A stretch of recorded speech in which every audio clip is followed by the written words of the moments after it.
Network.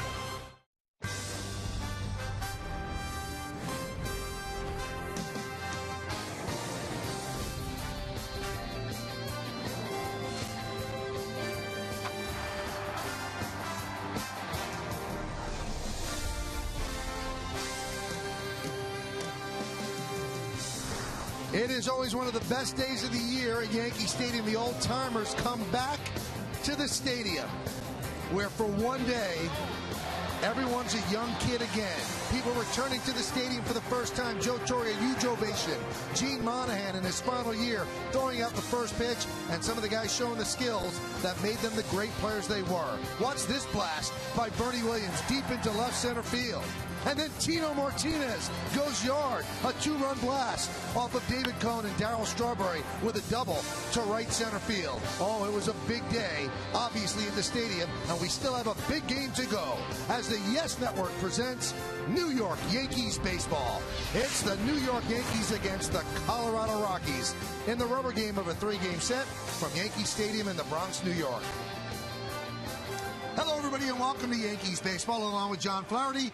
I'm Michael Kay. 65th annual Old Timers Day, and it was a great day. It was a great day. I mean, Gene Monahan had his day in the sun today. You could tell that he enjoyed it. Joe Torre, Bernie Williams back, and Tino Martinez hitting the two-run home run. That was the difference. You know what, John? We have a game as well. Let's do it. All right, let's take a look at the New York Lottery pitching matchup. Juan Nicasio is going to go for the Rockies. 2-1, 4.71. Ivan Nova for the Yankees. 7-4, 4.13. He's coming off, John, what arguably was his best major league start. Yeah, I would totally agree. 8 innings in that ball game. He struck out 7. I think most importantly, he did not walk a batter against the Reds. He's starting to figure it out at the major league level, mixing in some sliders, always has that power curveball. He's a kid who's learning on the job here in the big leagues, seems to be getting better and better each start out. Obviously, when you go 8 innings, 1 earned run, 7 strikeouts, you're going to have a big smile on your face. Well, these stats back up what you said, John. He has been getting better and better. Look at his ERA in April, then what it was in May, and now here in June, in 4 games, 3-1,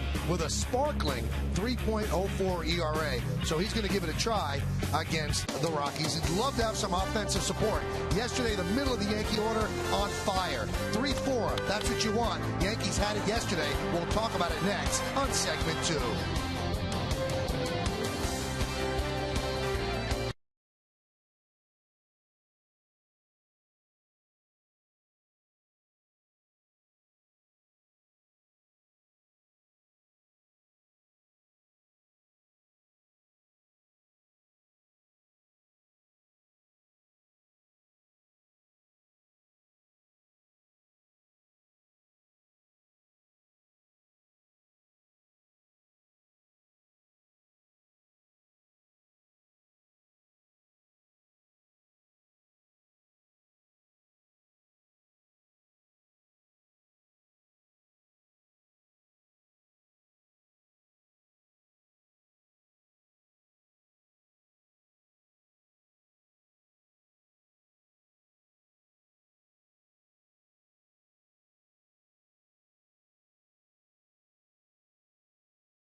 Between the Yankees and the Rockies, and if the Yankees get production like this out of the 3-4 spot in the order, they're going to be in pretty good shape. This is what they did yesterday. Teixeira was 2 for 4, a double, a home run, and 2 ribbies with 2 runs scored. Alex Rodriguez, 2 for 3, a double, 3 ribbies, and a run scored.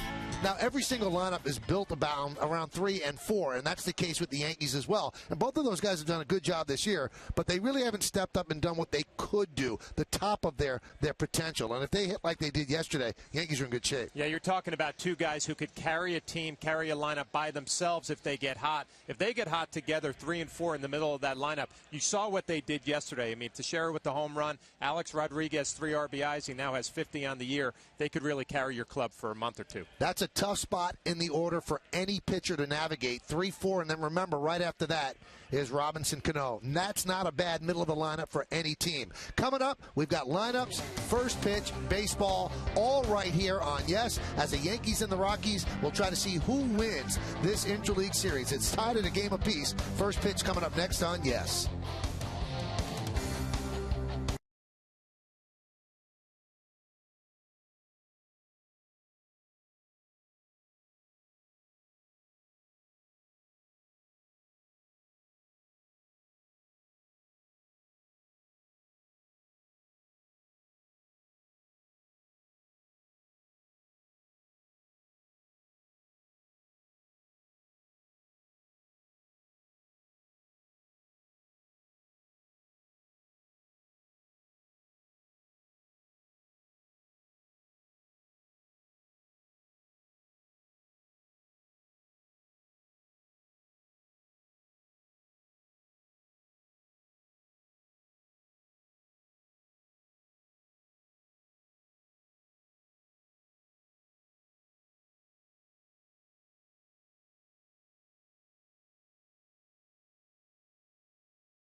Ultimate driving machine by Dunkin' Donuts. To get dunked, go to getdunkd.com. And by Honda. See your Honda dealer and discover the great values now being offered.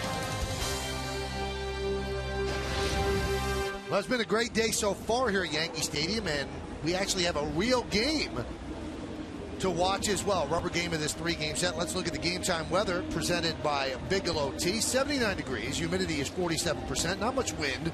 And the forecast is partly cloudy, so it's not scattered showers as it has been for most of the week. So we'll take that. Looks like we'll get baseball in.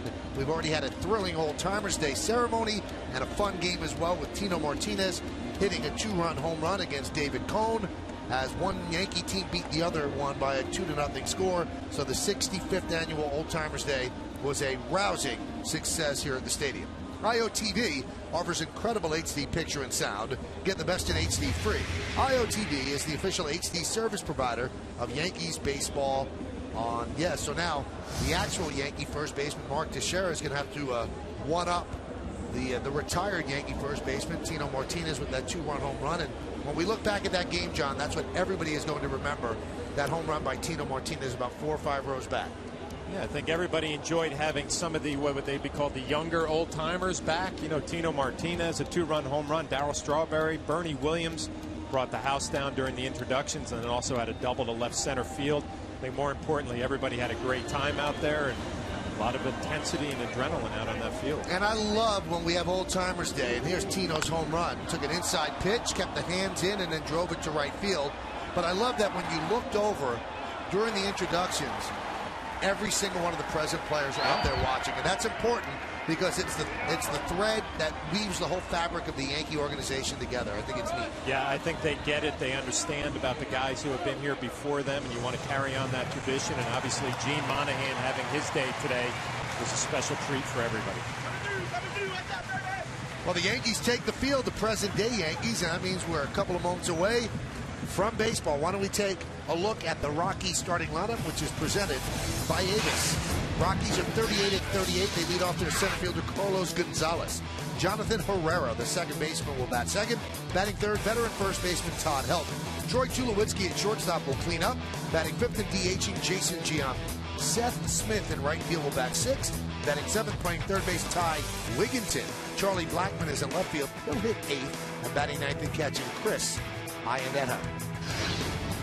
That lineup for the Rockies going to go to work against Ivan Nova, and we're going to take a look at his numbers on the year, and they are progressively getting better.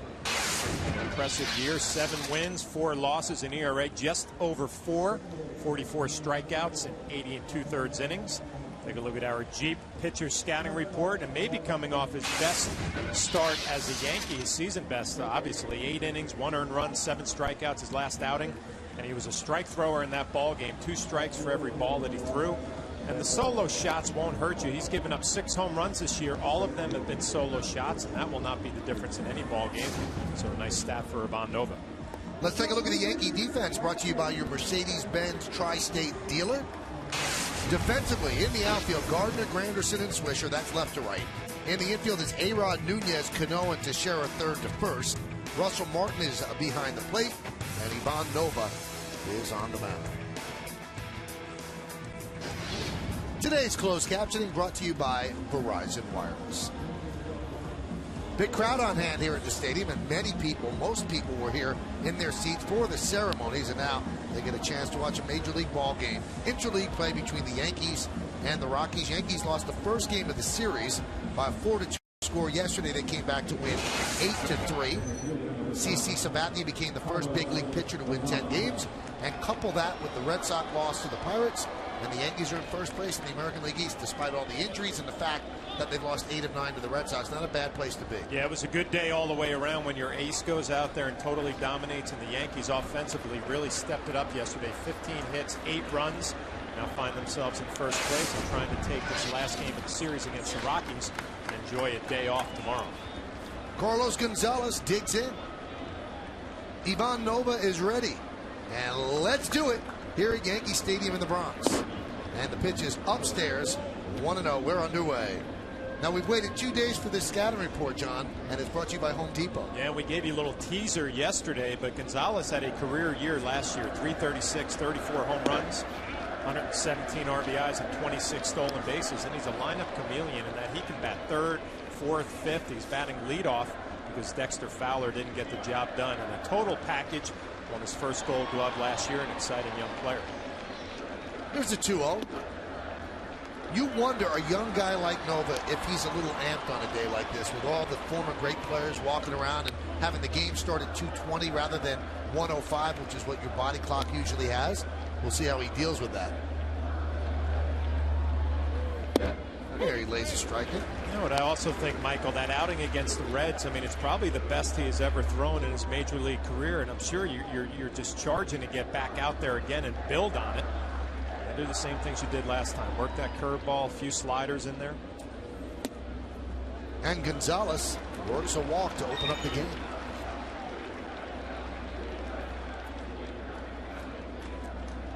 There's what he did against the Reds. A career high 8 innings pitched, 4 hits, a run, no walks.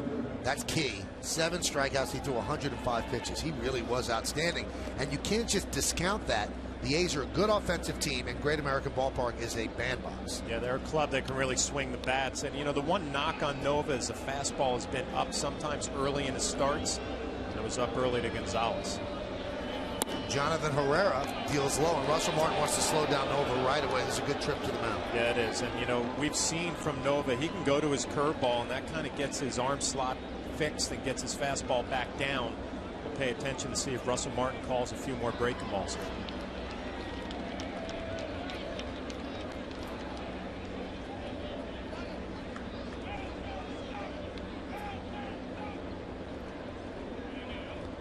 So Nova will take a deep breath, collect himself, and he's ready.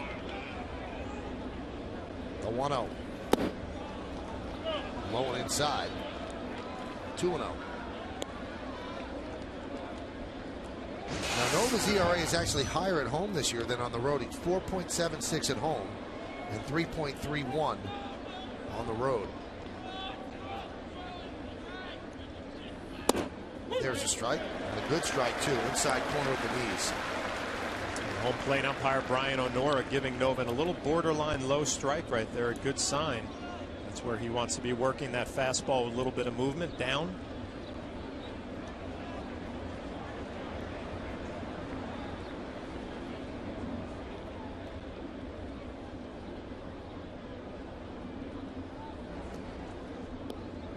Last 3 starts for Nova. He's been outstanding. 3-0, 3.05, 15 hits in 20 2/3 innings pitched.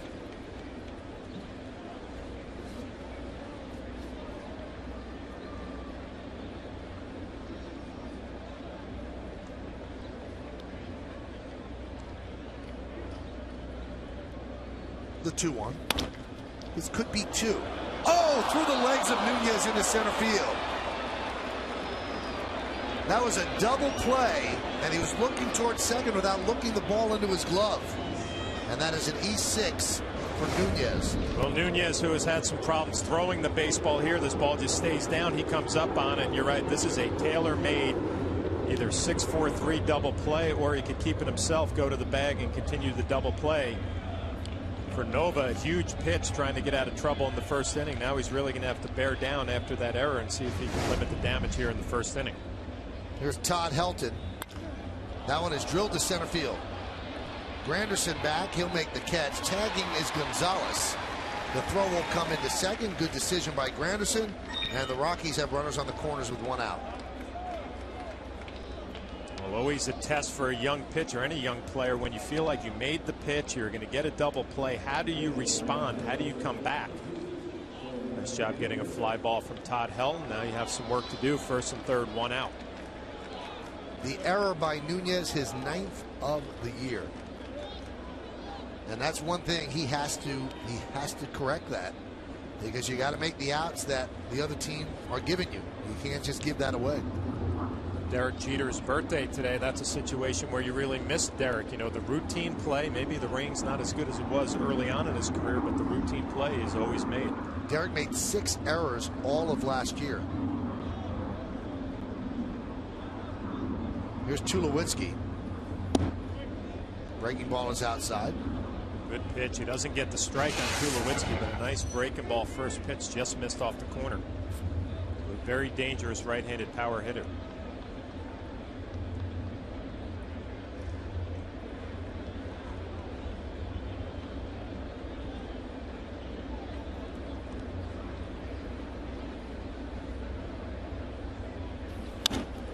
Popped up. That will not get a run in. Cano makes the play. Tagging and going to second is Herrera. Shocking that he tagged up and went to second, but Cano made the play he had to make, throwing home. Kind of a shocking base running play. I'm sure Robinson Cano was not thinking about this. Gonzalez at third is not tagging and scoring, and Robinson just does the old flip throw home, and Herrera makes him pay. Tagging up at first base right in front of him. Gets himself into scoring position with 2 outs. So gutsy play there by Herrera, and here's Giambi with runners on second and third and 2 outs. Backdoor breaking ball misses. Yankees playing the shift on Giambi. Nunez behind second base. Robinson Cano in short right field. Looking for something on the ground from Jason Giambi that he's going to pull.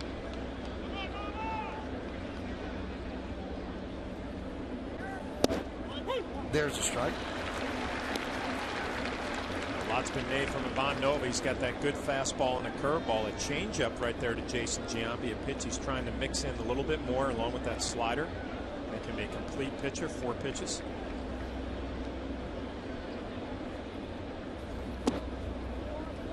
Count 2-1. Beautiful shot from the upper deck in left field. Our guy Pete Snandle. Steady Pete. Pretty high up there. Now you're annoying people. The 2-1. 2-2.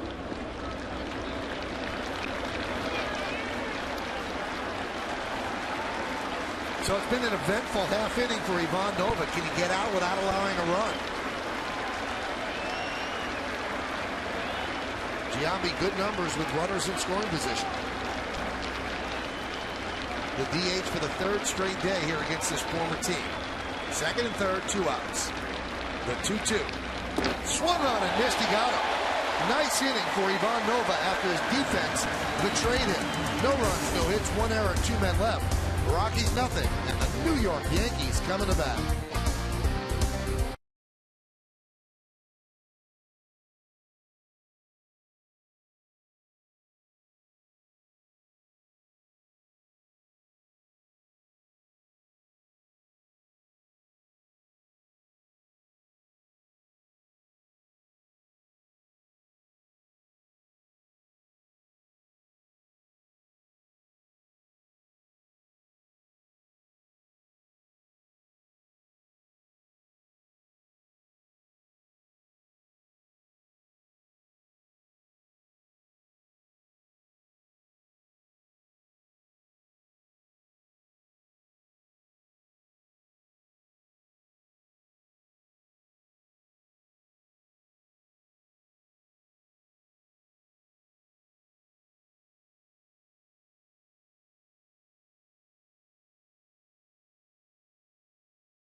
Yankee starting lineup presented by Bank of America.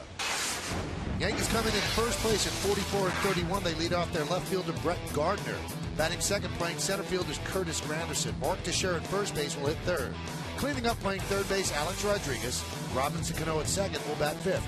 Batting sixth, playing right field, Nick Swisher. Jorge Posada is going to DH. He'll bat seventh. Batting eighth and catching, Russell Martin. And Eduardo Nunez, the shortstop, is going to bat ninth. Well, Joe Girardi's lineup going to face young right-hander Juan Nicasio. Hard-throwing righty for the Colorado Rockies. We'll see his numbers on the season. 2-1, 4.71. 24 strikeouts and only 7 walks. Opponents hitting over 300 against him. Look at our Jeep pitcher scouting report and a recipe for success. A lot of strikes for Nicasio, only 7 walks and 24 strikeouts. He gets plenty of run support from his teammates. 8.48 runs per 9 innings. Kind of a young stopper. He's 2-0 after Rockies' losses, and they lost yesterday. We'll see if he can stop that losing streak. Brett Gardner will start it off. Yankees, well, they're playing here in the day, and they are 21-4 in day games this year. And that's the best record in the expansion era, which began in 1961. And it matches the record set by the 1998 Yankees, 21-4 in day games.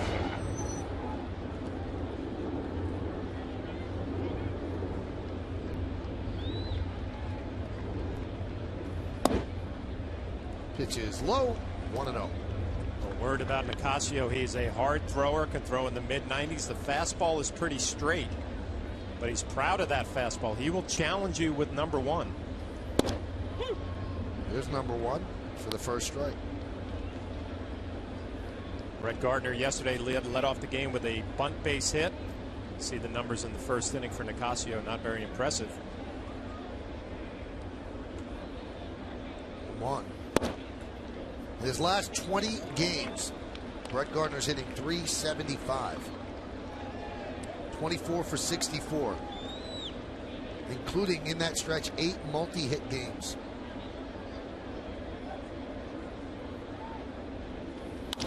That one is driven to right field. Seth Smith is there to put it away for the first out. Why don't we check out the Rockies defense, brought to you by your Mercedes-Benz Tri-State dealer. It's Blackman, Gonzalez, and Smith left to right. In the infield, Wigginton, Tulowitzki, Herrera, and Helton. And then Iannetta behind the plate with Nicasio on the mound. I'll tell you what, Michael, that's what you like about Brett Gardner now. You mentioned the numbers and how hot he has been. I mean, the ability to pull the ball a little bit more, hits a rocket to right field. There's Curtis Granderson.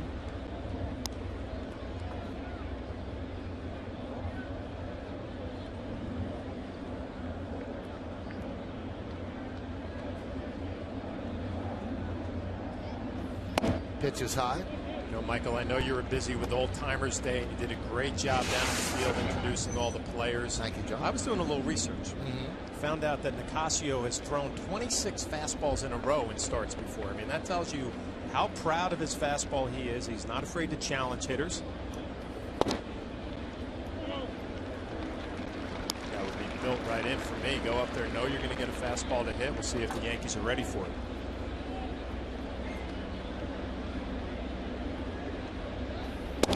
There's a strike.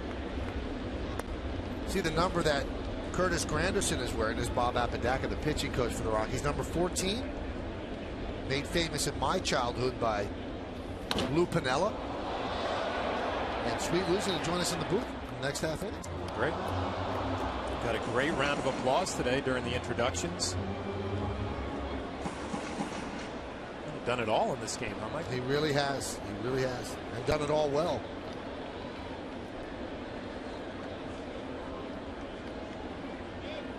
Here's the 3-2. Strike 3. 95-mile-an-hour fastball as Granderson down on strikes. It's time for the Toyota text poll. Today's question: of the other 3 major sports, which historic franchise would you most like to see hold an Old Timers Day? Good question. Here are your choices. Would it be 1, the Boston Celtics, 2, the Dallas Cowboys, or 3, the Montreal Canadiens? All great with great histories. You can text your vote to 58772. Standard text messaging rates apply.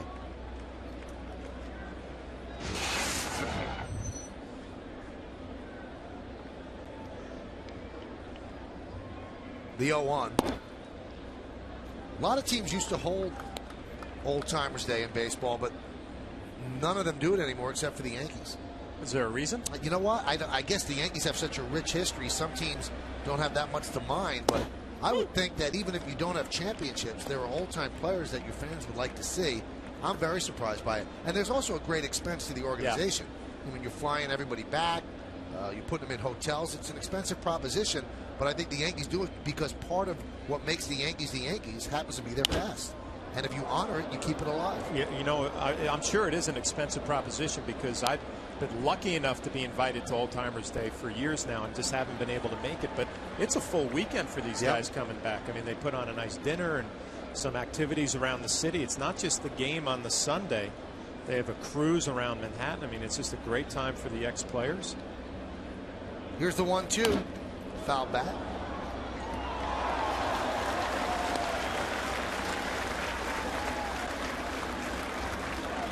A Mattingly fan with good hands. Oh, nice. We saw Don Mattingly on the video tribute to Gene Monahan. A few nice words for Gino. The 1-2. Grounded to second. Herrera to Helton, and that'll do it. 1-2-3 inning for Nicasio. Lou Piniella, back in pinstripes for the first time since 1988, will join us in the booth in just a moment. After one, there's no score right here on Yes.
Ladies and gentlemen, let's hear it for Sweet Lou Piniella.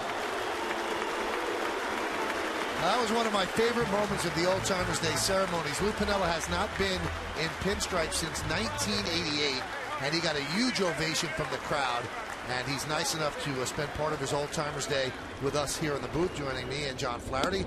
Lou, that must have been fun for you. It was wonderful. What a great experience. I hadn't had a Yankee uniform on for 22 years. Unbelievable. It is amazing. We came in here as the enemy quite a few times, you know, but I'll tell you, what a thrill today. Talking to the old timers, guys I played with, guys that were a little older. Although, it was a little disappointing. There weren't too many guys older than me here today. Now, Lou, you did something that we didn't expect. You went up there and hit. I wasn't going to hit, and G. Michael says, well, you got to. So I finally took about 4 or 5 swings before the game, and I noticed I wasn't seeing the ball very, very well. So I said, I'll try my glasses, but I didn't see any better with my glasses either. And, you know, I grounded out to the mound. I'm going to have the pinky all night tonight. Now, you faced Jeff Nelson, one of your relievers in Seattle. I was a little concerned about that. He's got that sinker slider. Yeah. We traded him over here from Seattle. I said, boy, he might hit me in the ribcage, you know? See Seth Smith strike out there against Nova to start the second. Here is Ty Wigginton, no score, as we talk with Lou Piniella. Lou, when you were traded here for Lindy McDaniel from the Kansas City Royals, did you ever think that you'd become so much a part of the Yankee history and family? No, I really didn't. I didn't know much about the Yankees. That one is drilled deep to left field. Going back, Gardner looking up. See ya. Home run by Wigginton as the Rockies take a 1-0 lead. Yeah, I didn't know that much about the Yankee organization. I played in the old Yankee Stadium. I remember coming in here and facing guys like Stottlemyre and Sparky Lyle and Fritz Peterson. Remember Bobby Mercer playing center field, Thurman behind the plate. But boy, when I got here, I remember meeting Mr. Steinbrenner. And I knew, I went home, I told my wife that night in spring training, I said, I better improve as a ball player because I'll tell you what, these people here want to win. And I had a lot of fun here all my years. I really did. I had played on world championship teams. I played with some great players, and I got so many memories. And last night going on that boat trip and getting a chance to talk to Diane Munson and Kay Mercer and Catfish's wife, I'll tell you, and the players, it was wonderful. Whitey Ford, boy, what a great time I had. I'll tell you, Lou, you really have done it all with the Yankees, and I mean done it all. You were a player. You were a manager. You were a GM. You worked as a broadcaster on MSG when they had the rights to the games. Yes. You were a batting coach. I mean, yes. You really did it all. I told Mr. Steinbrenner before I left, I said, the only thing, you need an assistant trainer. And I'll tell you what, about talking about trainers, what a nice day for Gene Monahan. So well deserved. What, 50 years, Michael? 50 years. Unbelievable. What a great job he's done for this organization all these years. And what a dedicated, he's a Yankee. Actually started with the minor league team in 1962. That one was sliced inside third and down the left field line. Gardner's going to play it. Blackman is going to be held to a single there. So Nova running into some trouble here in the second inning. Lou, tell me about your relationship with George Steinbrenner. Volatile at times, but he always spoke. I've heard him say in the past, he used to say that you were like a son to him. Yeah, look, when he passed away last year, I was managing the Cubs. It really affected me. It sunk in, and it sunk in deep, and it hurt me. It really did. But I'll tell you this, George was like a dad to me. He really was. I mean, he scolded me from time to time. So let me tell you this. He gave me opportunities that no other owner in baseball would have ever given to a player a year and a half retired from playing, managing a baseball team. But let me tell you this. He taught me about life. He taught me about winning. He taught me about responsibility. And, yeah, at times he was tough on me. But you know what? That's part of it. Did you have a better relationship when you weren't working for him? Well, I used to tell Mr. Steinbrenner, you know, we seem to get along a lot better when I'm not your manager. Yeah. Here's Chris Iannetta with a runner on first base and one out. That one is grounded left side. Grabbed there by A-Rod. Goes to second one. On to first. It's a double play. A 5-4-3 double play. Lou, can you stay another half inning? Half an inning. All right, yes, great. Whatever you need me. Ty Wigginton hits a home run. 1 run on 2 hits. And nobody left on base. We go to the bottom of the second. It's 1-0 Rockies.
importance of hitting, so we want you to break down the swing for us.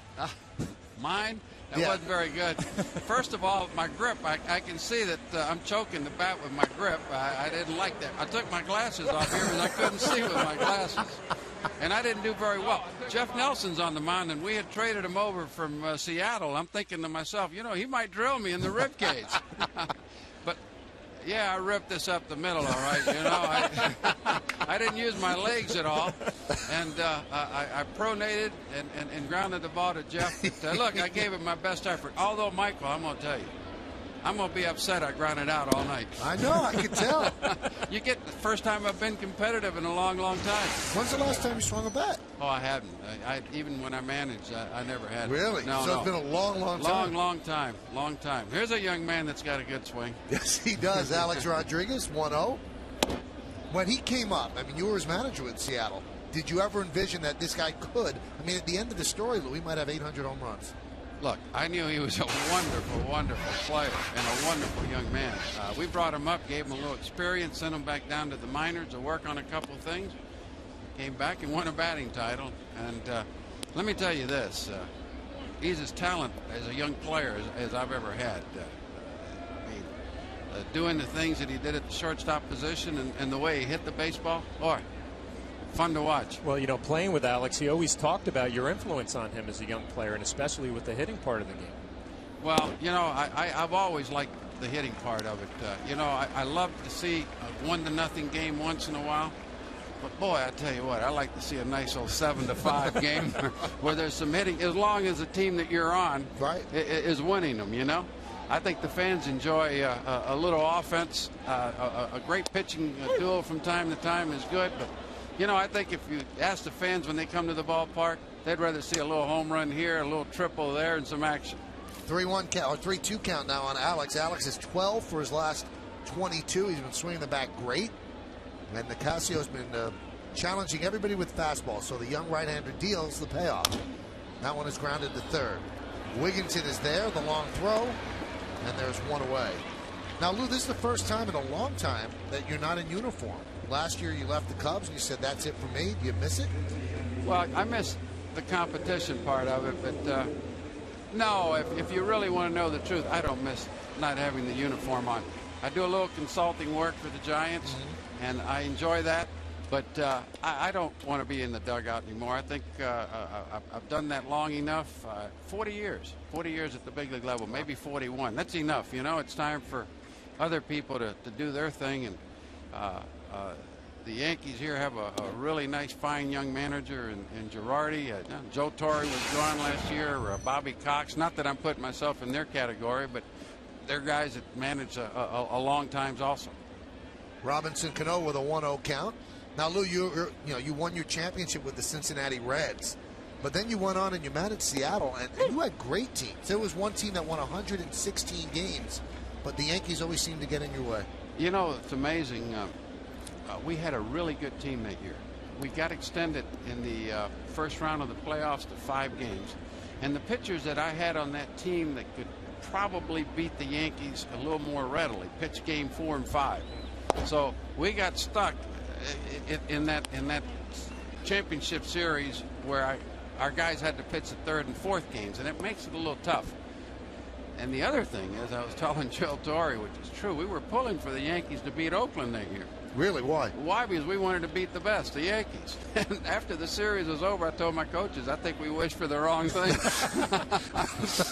Yeah, the Yankees set us home in 5 that year. They beat us the first 2 games in Seattle. The first game was a pretty good margin. The next game was a real close game, and then we won game 3, and then they won 4 and 5, and that was the end of it. But the Yankees had great teams. I mean, my gosh, the switch hitters they had, the power, the speed, the defense, the starting pitching, and then they had Mariano Rivera pitching 2 innings. That didn't hurt. Didn't hurt. Cano grounds out the second. I never asked you this, Lou, all the years I've known you, and I know that you were very, very close with the late Yankee captain Thurman Munson. Yeah. If Thurman had lived, you think he would have been a manager? Was he that type? He was type. Yeah, he was that type. He was a very, very heady catcher. He got the feel of the ball game. He called the game with a little gut, but you know, he always believed that late in the game, in a close ball game, John, you're a great catcher also, calling a ball game and thinking. He says, make the other guy beat you to the opposite field. Don't let him beat me with a cheap home run. And that was his philosophy. And I'll tell you what, when he put his finger down and the pitchers didn't agree too much, he'd go out to the mound and we'd have a little conversation out there. And let's get on the same wavelength. Yeah, he was a great catcher. And I'll tell you what a tough kid. What a tough kid. Here's the 1-0. How many times did you see him get just cut up at home plate? Guy would slide in and slice him up, and they'd stitch him up, be back out there the next inning playing baseball. 1-1 to Nick Swisher. Check swing. Now, what'd you think about your Tampa neighbor hitting a home run? Tino going yard today. How about that? Pretty unbelievable. Yeah, what wonderful. Coney said he grooved him one. But I'll tell you what, Tino can still hit. Bernie Williams hit one. I mean, these guys are still young. They're not too far removed from playing. But, yeah, Tino, what a wonderful swing he has. And here's another kid that hits the ball with a little weight shift. And this ballpark and the one he played in before was built for him. 1-2 is outside. He's another guy that we traded over here from Seattle and did well. Mr. Steinbrenner called me after we traded him, and he says, you know, this young man's got a big shoes to fill. Don Mattingly, can he do it? I said, I think you'll be very pleasantly surprised. And surprised, he did a wonderful, wonderful job. Nick Swisher swings and misses. Lou, I mean, this is one of the highlights of this day, having you come up here and the great ovation. Thanks so much for coming up. I'm thrilled to death, and it's great to have the pinstripes back on. Two guys reunited from back in the Seattle days. Lou Piniella and Alex Rodriguez. Very close then. Thanks so much. Lou. We appreciate it, Lou. All the best. Thank you.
In part by Zookeeper in theaters July 8th, and by the new definition of world class, a 2011 Buick LaCrosse. We go to the third inning. Rockies lead the Yankees 1-0 on Ty Wigginton's solo home run on the Lincoln scoreboard. 1-2-0, leading 0-0-1. And the pitch is outside to Carlos Gonzalez. Lou is in a great mood. You can see he was fired up about being here. You know what? One inning is not enough, Michael. I mean, you just so want, many you stories. want to sit here and just ask him about the players and the stories and the in the clubhouse stuff. It was really nice of him to join us for an inning.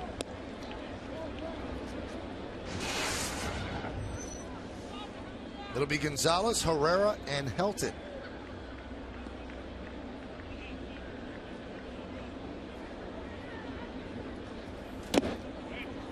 And one of the old timers who always gets a huge hand, Joe Pepitone. And Joe told me that his brother, Vincent, feeling a little under the weather, but progressing and doing better. And Joe wants to send his love, and we want to send our best wishes out to Joe's brother. Hope you're feeling better. Hope you're enjoying the game today as Gonzalez strikes out. Von Nova going to the changeup, it looks like. No, actually maybe a slider that went straight down, but it's not that power curveball that we're used to seeing.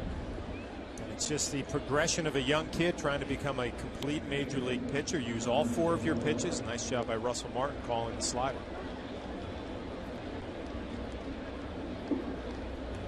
Here's Jonathan Herrera, and there's a strike. Herrera reached on an E6. A potential double play ground ball through the legs up the middle of Eduardo Nunez. Count 0-2.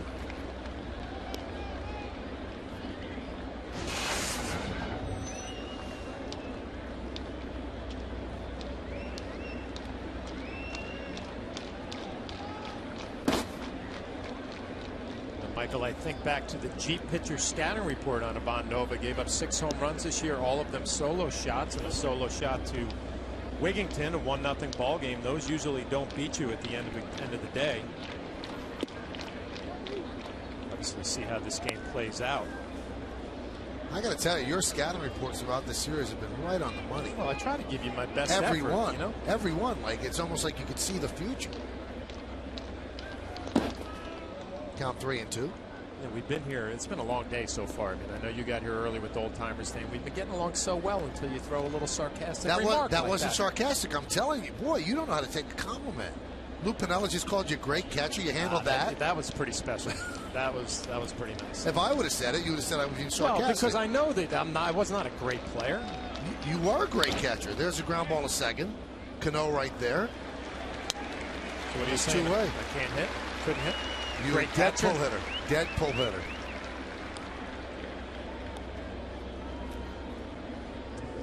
I mean, you had several different incarnations of your career. You were an everyday player. You had a long hitting streak with the Padres. You made your money, obviously, with the Rays or the Devil Rays. And then you came here and you were part of playoff teams all the time. 3 great years with the Yankees. But you know what? This is part of the thing with Lou Piniella. Now that he's gone, I mean, he always had a reputation of a manager being really, really hard on his catchers. Yes. Very, very into how you call a game. Why did you call this pitch? I was always told you better have a reason for what pitch you called. And that would be the stuff you'd like to have, a cold beverage and break it down with Lou Piniella about that part of the game. I've talked to guys that caught for him, and they said it was really, really difficult. And, he learned at the knee of Billy Martin, and that's how Billy was with his catchers. If somebody got a hit, he didn't blame the pitcher. Yeah. Blame the catcher. Why'd you call that pitch? Well, Dan Wilson, a great catcher in Seattle. I mean, they just had one of those relationships where I was told Danny would stand up and say, this is why I called it, and he would be firm in why he did it. He had a reason for it, and Lou respected it, and they got along well.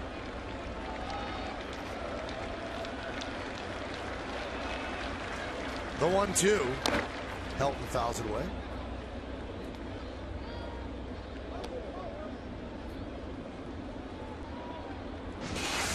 I remember I once asked Billy Martin, if you're always going to second guess the catchers, why don't you call the signs? And he goes, no, they got to call the game. They have a feel for it. I said, then, you got to almost let them do it.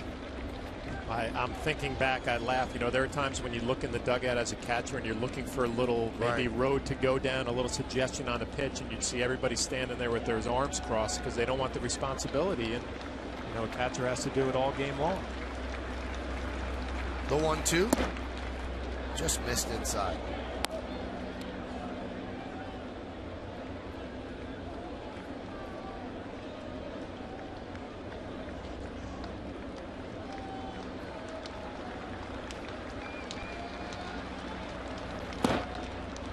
Count goes full. Rockies lead 1-0 on Wigington's solo home run in the second with 1 out. You get Bernie Williams here in the booth shortly as well. We'll get a chance to talk to Bernie, his first Old Timers Day. And the 3-2. Foul ball.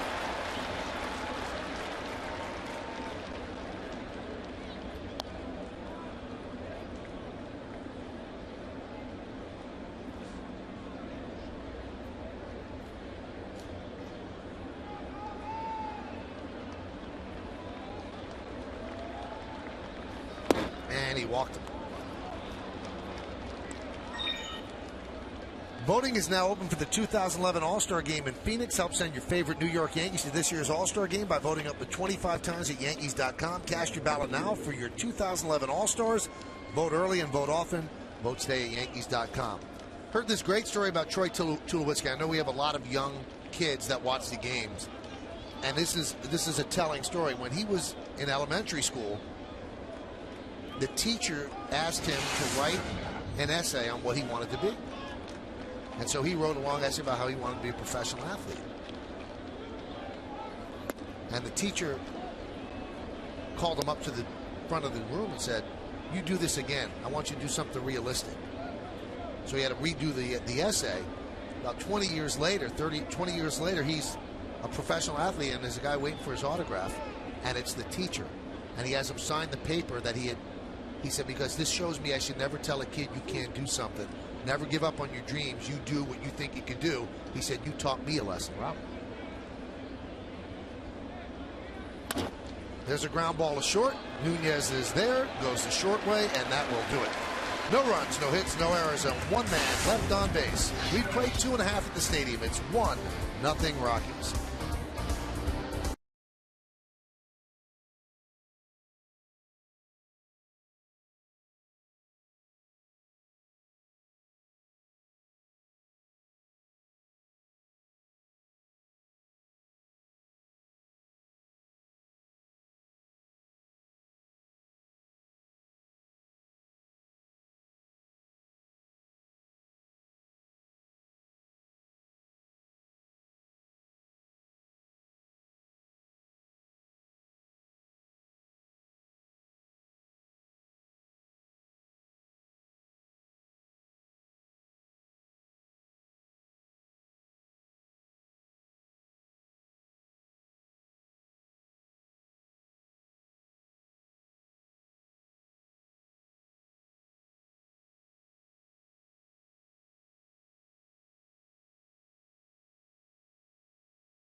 You know, it felt good. It felt good. You know, taking it off was quite emotional. But, you know, back in '07, knowing at the time that I was doing it that I wasn't going to do this anymore. I just don't like to dwell on stuff, you know. But you know, I certainly did feel differently when I put it on today. That, you know, it's something I hadn't done for a long time, and you know, it's obviously the uniform that has meant the most of my career. That was Joe Torre before the game talking about putting on the Yankee uniform for the first time since the end of the 2007 season. You saw he was also wearing the 1996 championship ring, one of 4 rings that he won with the Yankees, and he probably got the longest, loudest ovation, John, of any old-timer coming back to Yankee Stadium for the first time since he left after '07. Yeah, the fans were excited to see him back, and, you know, obviously, you know, Joe's an emotional guy. I think he enjoyed the moment. He took it all in. The fans had a great time recognizing it. It's just great to see him back in the pinstripes. And you can see he had a sling on his arm. He had rotator cuff surgery, so his arm is in a little bit of a sling, but he's doing well. And he did take the sling off when he was introduced along the first base line. Now and you see the Lincoln scoreboard, 1-0 Rockies. We had hoped to get Joe up here. So had TBS, who's doing this game nationally. But Joe politely declined and said he told his family he was going to spend the entire game with them. So he's watching the game, and we thought that he'd be up here with us, but we apologize. But he chose and obviously wanted to be with his family, soaking this all in today. Yeah, and rightfully so. I mean, it's a great day for him and his entire family coming back. I'm a little disappointed not having a chance to say hello to him today. It's just been, you know, crazy with all of his commitments. But, you know, like I said before, just a great day to see him back in the pinstripes. There's a 2-0 to Posada, grounded to first, grabbed there by Helton, and a flip to Nicasio. And Nicasio's retired 7 straight Yankees. Let's listen to how Joe Torre was received during Old Timers Day. Mr. Joe Torre.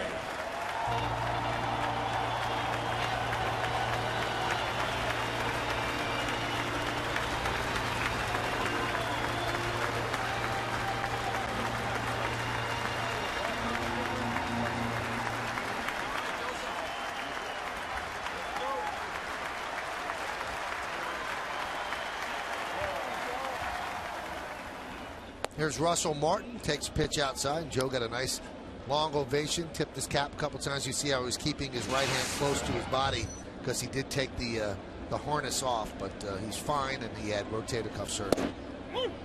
There's a strike. We'll get Bernie Williams in with us in the top of the 4th inning. Get a chance to talk to Bernie. We had a booming double to left center field.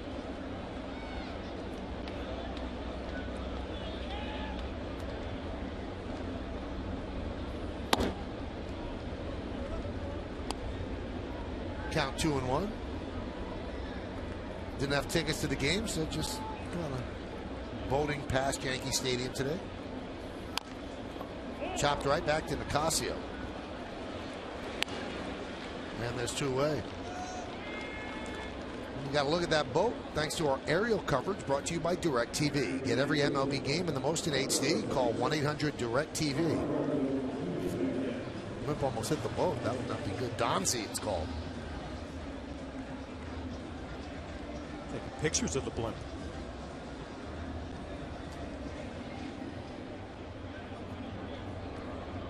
That'll bring up Eduardo Nunez.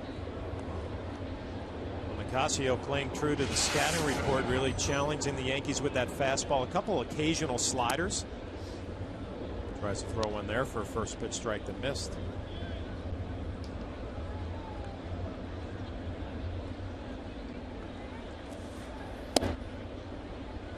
Count 2-0.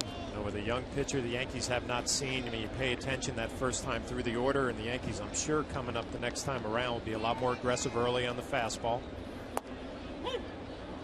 Count 2-1. Getting some low strikes from Brian O'Nora, the home plate umpire. Looks like he's going to give the pitchers the pitch down, the strike down. Punched out to right field. Smith on the run makes the play, and the Yankees have not had a base runner through 3 against Nicasio. We go to the 4th inning. Rockies lead 1-0. We're going to hear from former Yankee center fielder Bernie Williams in the top of the 4th.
Quiz. Yankees won 5 straight world championships from 49 to 53. Now, who is the only pitcher to pick up at least one win in each World Series? You know this. I know you know this one. I'm not sure if I know. Really? Yeah. Shocked. We'll find out, all of us together, in the bottom of the 4th inning. Jason Giambi leads off against Ivan Nova. Tapped right back to Nova.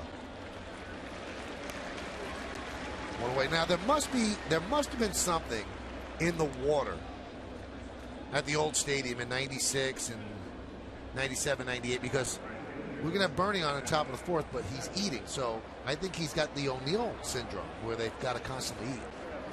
But we'll get Bernie in here as soon as he's done. I don't know where to go with that. No place to go. I don't remember Bernie being a big eater, but obviously a lot of responsibilities today. He would sleep a lot.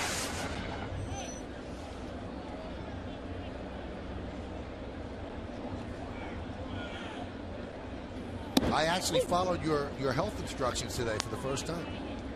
You told me get out of bed and drink a huge bottle of water. I did. How'd you feel? I felt, like you said, you feel full, and I don't know if it started my metabolism the way you said, but I'm going to do that. You say it's important. You know what I've noticed?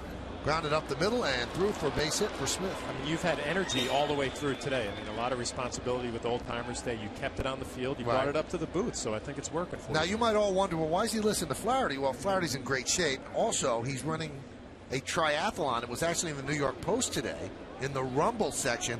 Great pictures. And how close are we to that happening? Well, that's going to happen on August 14th. Right. And what's the toughest part of the triathlon? Well, it's definitely the swimming. The running has been going well. The biking has been solid, but the swimming is a major work in progress. But more importantly, I'm doing this for Team KJ, which is a group out of Pearl River, Rockland County, trying to raise some money and awareness for Huntington's disease. So a bunch of us are going to do this West Point Triathlon in August, so I'm looking forward to it.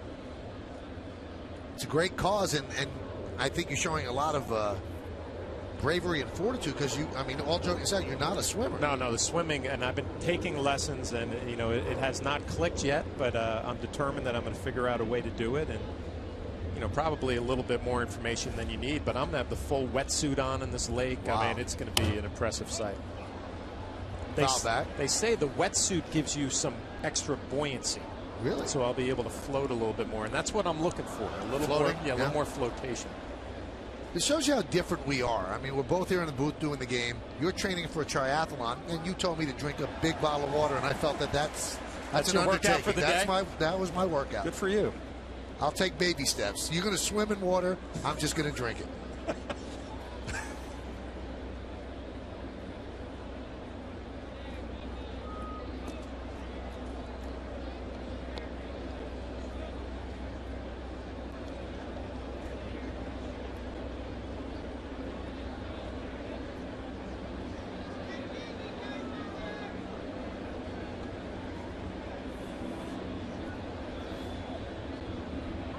The 1-1. Hammered foul. Wigginton has accounted for the only run in this game. It looked like he got a fastball down and in. He knew what to do with it. He's got a hanging curveball, too, that he had a good swing. He just pulled it foul. Looks like he's picking the ball up well from Ivan Nova. He has 4 home runs over his last 4 games.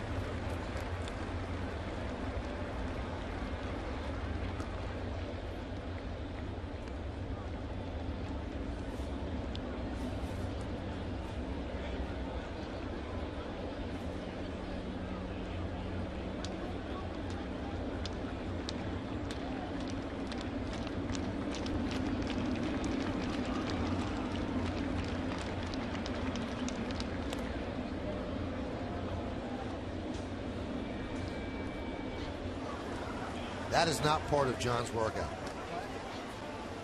Well, you got to enjoy yourself. You know, I choose to enjoy myself different avenues, not the ice cream, some other things.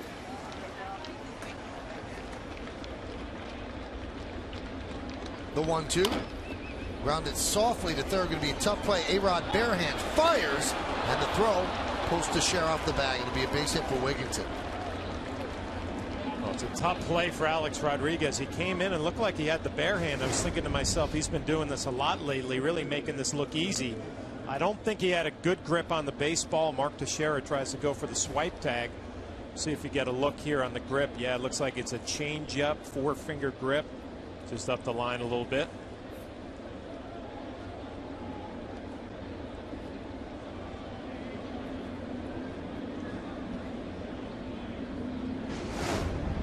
So first and second, one out, and here's Charlie Blackmon.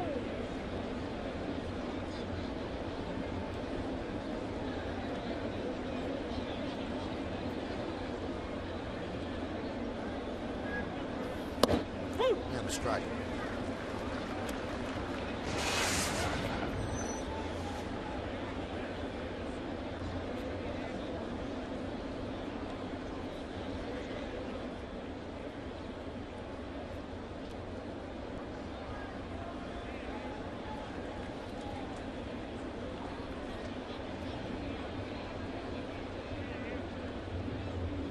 The 0-1 inside.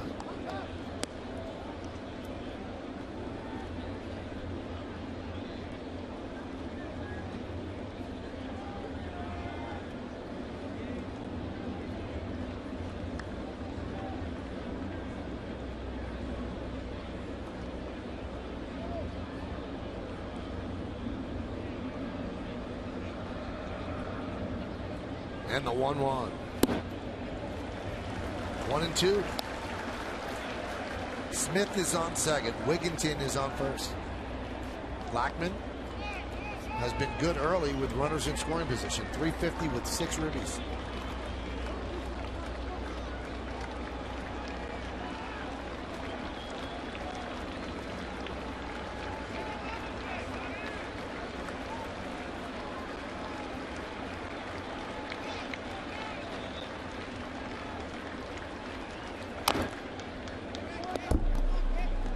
John, should it be cold water or just room temperature? You're thinking a lot about this, aren't you? Really, I mean, it's intriguing. You know what? I'm going to let that. You can make that decision for yourself. I prefer room temperature. Really? Now just you got to plan for this. Now you have to have the water waiting for you. Are we talking 2 liters of water? That much? Well, let's see what this is right here. This is 16 ounces. You need to drink about 4 of these first thing in the morning. Okay. Foul bat. And that's going to help me in what way? Well, it's going to fire up your metabolism right away, which, you know, obviously you don't need, but it'll help you out a little bit. And it'll make you feel fuller all the way through the day so you don't overeat at certain times. Nice. On a day like today, you need to be properly hydrated. You said it was hot down on the field. It was hot. It was hot.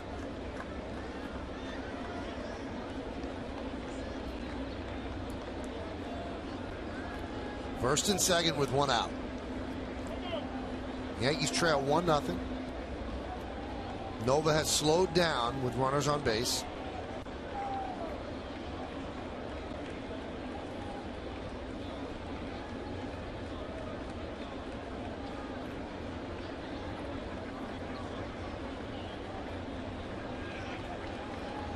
The 1-2. Fouled away. Nova got away with one right there. Russell Martin wanted that fastball inside and leaked out over the plate. Pretty good battle going on with Blackmon here. You can see it runs out over and it's up a little bit. Thinking about that possibility of a double play right here. Blackmon has seen a bunch of curveballs, some sinkers. Could be a nice opportunity maybe for a slider or a changeup, change the look a little bit.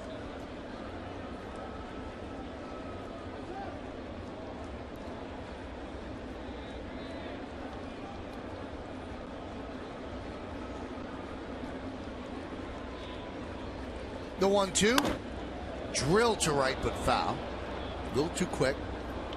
You know, he's starting to get that look of that curveball, though, Blackmon is. I mean, he's seen 3 in this at bat, and that was the 3rd one, and he really had a good swing on it. If I'm Von Nova, I might want to be careful throwing another one of these. You got a swing and a miss the first one, a foul ball the second one, and Blackmon seems to be timing it.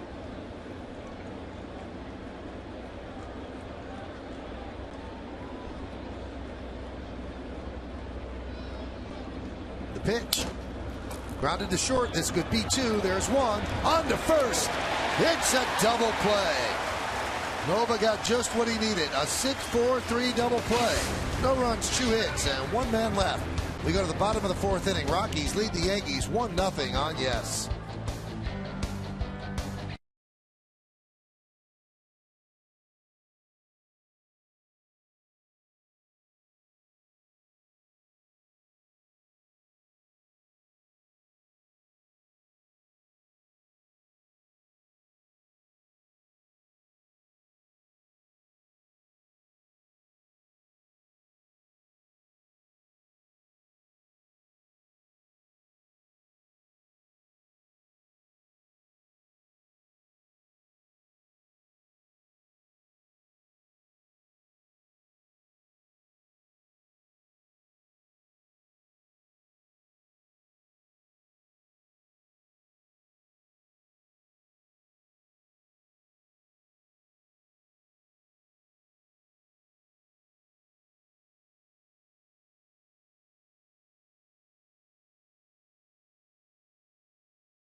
Bernie Williams, first time back at Old Timers Day, got a huge, thunderous ovation from the crowd. And Ben actually did a good job hitting as well, driving one into the left center field gap. And Bernie is nice enough to join us here in the booth. Bernie, what was it like being back for Old Timers Day? It was awesome. I had a great time. You know, I talked a little bit before with Dave Wells. see if he could give me a fastball to hit. But he started me out with a knuckleball, though. I didn't understand that. That's just like Boomer. That's exactly what. But he laid down one for me, so I was able to hit it in the gap somewhere. So it was cool. I had a great time. Now, a lot of people are reluctant to come back to Old Timers Day because they don't feel like they're old. So was this a tough call for you? It has been a tough call the last 5 years, I guess. But I knew that they were going to do something for Gene Monahan, our trainer, and I have so much to thank him for. So I feel that I should be here for him. Brett Gardner shows bunt but takes a strike. Yankees are trailing the Rockies 1-0, bottom of the 4th inning. What did it feel like to get that kind of ovation? I mean, most of us can only imagine to have that love showered on you. What did you feel like? It was awesome. Every time I've come here, for the past 5 years, ever since that last game at the old Yankee Stadium, I felt, the love and the support of the fans. And every inning that I went there, I think I went there for like 3 half innings, and I was playing center, and I got the bleacher creature chants, and it was just like old days. They really made me feel very, very good. Swing and a miss by Gardner. Now, Jorge Posada actually told Kim Jones, Bernie has never retired. Yeah, I know. And I was this close to make that announcement on the interview room, but I said, well, maybe this is not the time to take the spot away from Gino. So you can do it right here if you want. I don't know, man. I know that it's for all practical purposes, I should be done. But I never really mentally came to grips, with the idea, hey, should I be retired or not? But I think it's pretty soon. I think it's just going to be just such a redundant statement, a redundant statement that not a lot of people are going to pay attention to it. You know, Bernie, you've mentioned Gene Monahan a couple of times coming back for Old Timers Day, and he had his moment today, which was just fantastic. But you spent so many years with him. Just tell me about your relationship with Gino. Well, Gino, I mean, I have so much to thank him for because he probably kept me around a couple more years over. You know, it was just great to see him and take a lot from his example. The passion that he had for the game and the way that he, you know, his commitment to excellence, you know, had to get us out there to play every day. And he was the first one to come in, the last one to leave. You know, you have to play hard, you know, for somebody that works so hard to get you out there, get you healthy every day. And you could see he was very, very moved by what the Yankees and the present-day team did for him as well. And when his daughters came out, he really had a hard time keeping it together because that was a total surprise. Yeah. From what I've heard, he didn't know anything about that. So it was just great to see him. You know, it's been he was hard. You know, he was hard. He demanded a lot. You know, from the players. And but you know, it was just great to see him there and showing a lot of emotion and you know, knowing that he had a lot of people that were supporting him and loved him so much. There's Gino, and he came out to throw out the first pitch. Actually threw a strike. He threw a strike there, yeah. man. That was great. His daughters and his fiancée and Steve Donahue bringing out the freeze from above his locker. Now let's talk about your hitting. I mean, you crushed that ball, Bernie. Now, you didn't show the speed you used to, but you just crushed it. Yeah, I figure, you know, with a couple of slow outfielders out there, I could afford the luxury of sort of casually strolling towards second base. But you know what? We saw you catch a fly ball in center field, and I have to say, we mentioned it. You kind of glided under that ball. It was like the Bernie of old. Yeah, it looked easy out there. It was like the Bernie of old, but it's not. It's not. Definitely not. So you're saying it was like the Bernie of old, but it was an old Bernie. He was definitely an old Bernie. Look, gliding. Easy. There you go. Easy. Yeah. And here's the rip. And a little bat toss, too. Yeah. Couple of years, it would have been out. 3-2 count on the present center fielder, and that's Curtis Granderson. And that one is drilled to right field. Giving chase is Smith. He's going to make the play on the run for the second out. What do you think of your old teammate Tino going yard? No, it's vintage Tino. I kept telling him, you know, some things never change. Hit a double, you'll drive everybody in. But you got fouled up, though. He got to hit left-handed. They threw a lefty against you. Right. So you had to aim for the bigger part of the park. Yeah, left center, is, you know, it seems kind of far these days for me. Here's Mark Teixeira. Bernie, you have a new book out. It's called Rhythms of the Game, the link between musical and athletic performance. Why don't you tell us about this? Well, you know, it's been a couple of years, you know, going to college out in University of New York out Purchase. Have a great conservatory of music there. And there I talked to the Bob Thompson and Dave Gluck, which is the head of the studio composition department, one of the main people of the studio composition department there.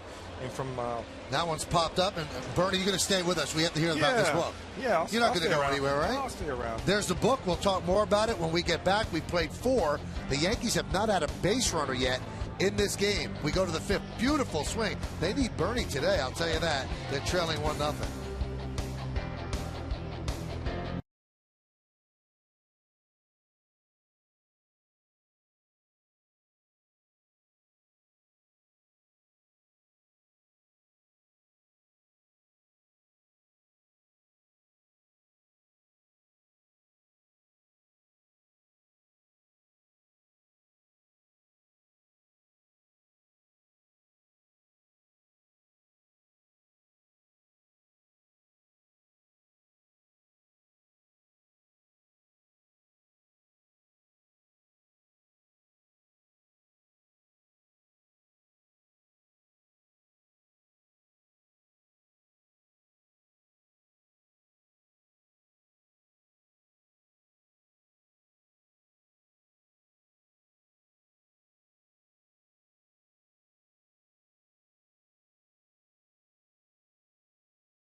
In Pittsburgh, the Red Sox just tying that one at 2 in the top of the 6th. The Rays trail the Astros 5-4. The O's and Rays have leads in their respective games. Milwaukee, the next opponent for the Yankees, up 3-1 over Minnesota in the 6th. And Texas leading the Mets 2-1, bottom of the 1st. Now let's get it back to Michael, Flash, and the real star of the show, Bernie Williams. It's good to have Bob Lorenz here. I just love seeing Bob's smiling face, not like on a monitor, but actually in person. Thank you, Bob. New York City looks great, and it's a beautiful day. 65th annual Old Timers Day here at the stadium. Yankees are trailing the real game 1-0, top of the 5th inning, and we are talking with former Yankee center fielder Bernie Williams here on the broadcast. Chris Iannetta swings at the first pitch and fouls a bat. All right, so you were at a university, Bernie, and you were talking with Dave Gluck and Bob Thompson. So what's the book about, and how did the book come about? Well, the book came about, a lot about the conversations that we had on that studio composition class with Dave Gluck and myself. We talked about half of the class was about, the musical element of it and the songwriting and a lot of those things. And then the second half was, about the mentality of the musician playing on stage and an athlete performing on the field. And out of all those conversations, that one's driven deep to center. Granderson back, still back. See ya! Home run into Monument Park for Iannetta, and it's 2-0 Rockies. Is that a helpless feeling, Bernie, when you go back in center and the ball settles over the wall? Oh yes, you can certainly tell when the guy just basically hits the ball so hard, and you just have no choice but to see it go. Well, Iannetta, catcher, has some power. This is going to be home run number 10, and you see that fastball tails right back to the middle. Impressive home run, pretty much straightaway center field. So 2-0 on 2 solo home runs. Back to the top of the lineup, and Carlos Gonzalez as Nova deals. Yeah, and that those conversations sort of led to the idea of just writing a book about my experiences with both and music and baseball, and kind of like the mindset you need to have to be successful in both. Well, the book is out right now, Rhythms of the Game, the link between musical and athletic performance. And I'm wondering, Bernie, you played on the biggest stage in baseball, you've played on big stages as a musician. What's more nerve-wracking? Well, when I first started playing music out live, I think to me that was a little bit more nerve-wracking, because in baseball I used to play in the outfield and hit, and you can actually isolate yourself from everything that is distracting you, and just go out and do your business. Music, however, you play there and the spotlight is on you. You have to make yourself available and vulnerable to the fans and the people listening. So it's it's a lot more nerve-wracking.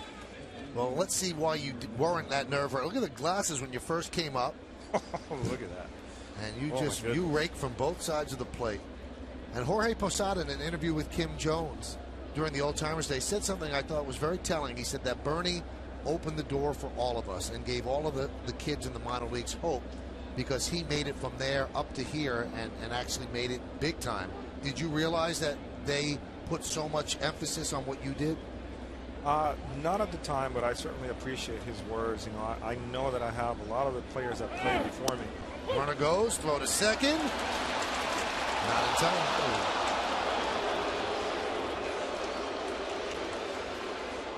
So Russell Martin with a good throw, but Gonzalez got a good jump. So you only found out later, Bernie, that that's what they felt about you. Yeah, and I do, appreciate, their Horace's words, obviously, but there were a lot of people that played before me, that really never made it that big. Guys I was seeing here talking with Kevin Moss and guys like, Andy Stankiewicz and Oscar Azocar and Hensley Newlands and, people like that also that, the Yankees gave him an opportunity to play on the big league stadium and, show them what they can do. And I think, they paved the way for me. All right, let's do a couple of quick hits. 4 world championships, 96, 98, 99, 2000, your favorite one. I'm counting the 2001 as well. Oh, you are counting that. That'll be news to the Diamondbacks. That's a heartbreaker. Which of the 4 that actually does count in the books was your favorite? I would have to say, well, I know that all of them are special in their own way for me. In '96, obviously the first one was great. '98, because I had a great year individually, winning the batting title, winning a Gold Glove, and all that stuff. But then you see, 2000 playing with the Mets, against the Mets, 99 with the Braves, and then 2001 and all that 9/11. Even though we didn't win it, I feel really proud about the role that we played in that whole scenario with healing the nation. And so all of them, every time you get an opportunity to play in the World Series, whether you win or you lose, it's always a great deal. All right, favorite teammate in your whole career? Man, you're putting me on the spot here, man. People want to know, Bernie. It sounds like a center stage here. This is hit and run. Yeah. I should save this for the book, the next book. I had so many, man. From Derek to Jorge to Tim Raines to David Cohn, Roberto Kelly and those guys back in the day. Hensley Newlands. There's so many years that I played. Gerald Williams with and Charlie Hayes. I had an opportunity to see. Today he was my first roommate. Back in '92. Wow. So yeah, I had a lot of history, a lot of stories. All right, so between us and a million people listening, you didn't like O'Neill, did you? I love Paul O'Neill. Are you kidding me? He used to tell me, "Hey, Bernie, you got center and you got right. You got right, center, everything." 2-2 count. Runner at second base. The runner at second is Gonzalez. Jonathan Herrera at the plate. We're talking with four-time world champion Bernie Williams here in the booth, part of the Old Timers Day ceremonies, and his first appearance in an Old Timers Day had a booming double to left center field. And one other thing about Paul O'Neill, he was my jamming partner. We used to go to the paint room and have endless jamming sessions with him playing the drums and me playing the guitar. And actually, one of those jamming sessions made it to the. I guess we won a NAMI for a commercial that had. Oh, really? Yeah, back in the day. I have no idea, but they made a commercial out of one of our jamming sessions, and it actually won a NAMI. 3-2 count on Herrera. Runner at second. Top of the fifth inning, 2-0 Rockies. Nova checks the runner and the pitch. Grounded foul. Now I see the forward of the book was written by Paul Simon. Check this out, John. I had Paul Simon on center stage, and when we were off the air, I said, "No, is Bernie like a good guitarist because he's Bernie Williams, or would he be a good guitarist if he was Joe Slobotnik?" That's a great name. That's a great hockey name, though. 3-2, grounded sharply to second, and Herrera gets the job done as Gonzalez moves to third. And Paul Simon said, "Let me tell you," he said, "if Bernie Williams never played for the New York Yankees, he would still be a great guitarist." He said, "If he was just somebody who that was his only profession, he would be a great guitarist." He said, "So this isn't a product of him being a Yankee." Oh, wow. That was some great words. I mean, I'm so flattered by that. Those words from one of the great singer-songwriters of our generation, of many generations. So I'm really happy about that. Well, I'm thinking back to a lot of flights where Bernie was in the back jamming on that guitar. So a lot of practice is paying off. Yeah, I was there annoying Derek and Jorge and all those guys. They're telling, "Dude, let me get some sleep." I'm out there serenading them. Now, I was reading Steve Serby's Q&A in the Post today. Did you actually serenade Derek in the back of the plane, and he sang along? Well, I think serenading is the wrong choice of word. It was more like annoying him.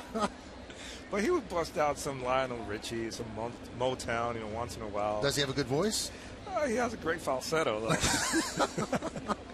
Yankees have the infield in a 1-1 count for Todd Helton. And the pitch. There's a strike. You still miss the game? Do you miss playing? Yes, I think that's definitely the one thing that I miss the most about the game. It was just a competition. Going out there 3.5, 4 hours, not knowing what was going to happen. No control of anything but your effort, and the result. Didn't know if I was going to be the hero or the GOAT, and just going out there and competing. I miss that the most. Fly ball to Granderson. Looks like it's going to be deep enough to get in a run. It will. Granderson makes the catch. Gonzalez will tag. He'll score. And it is 3-0 Rockies on the sac fly by Helton. So the second run of the inning gives them a 3-0 lead. Helton gets the job done. That'll bring up Troy Tulowitzki. Big time at bat, boy. Have you been following Derek's chase for 3,000, Bernie? Yeah, I've been following, on and off. I am so proud of him and what his career has been over the years. He's been basically the face of the franchise, for such a long time. Carried his captain title with a lot of dignity and representing the club, in a great way. So I'm very proud of him. Tulowitzki lines one to left field. Gardner is there. Bernie, it's great to see you. As always, good luck with the book, Rhythms of the Game. And we'll take some beautiful shots of Bernie Williams playing his great career with the New York Yankees. A lot of titles, 4 of them to be exact. A lot of accolades, all well-deserved.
Smokers Quit Line Quiz. Yankees won 5 straight World Championships from 49 to 53. Who was the only pitcher to pick up at least 1 win in each World Series?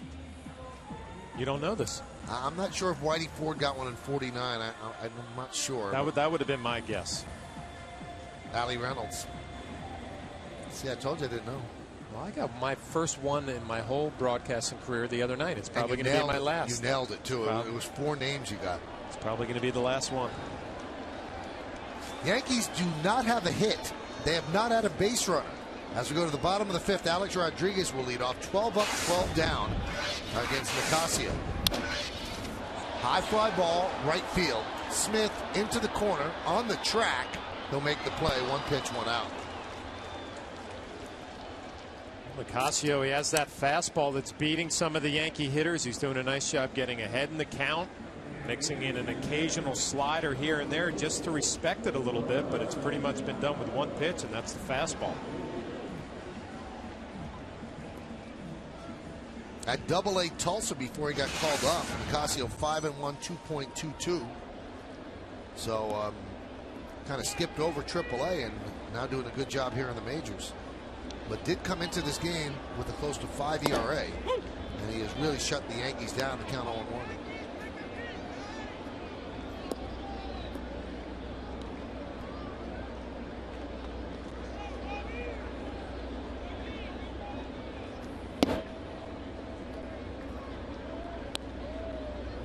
Thinking that Bernie has not changed a bit.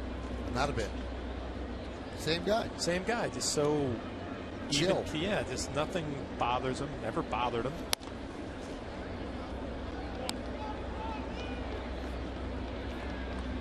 Interesting what he was saying about Gene Monahan, that he really expected a lot of the players that he rehabbed to get back out on the field, and Bernie said you'd work hard in order to do that. There's the first base hit for the Yankees. First base runner.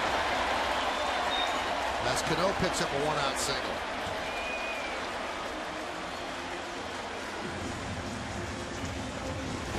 First hit for the Yankees and Robinson Cano, and he went through a little rough stretch yesterday, grounding a bunch of balls to second base. You see the swing from the side, just stays inside and drives it the other way. A classic Robinson Cano swing.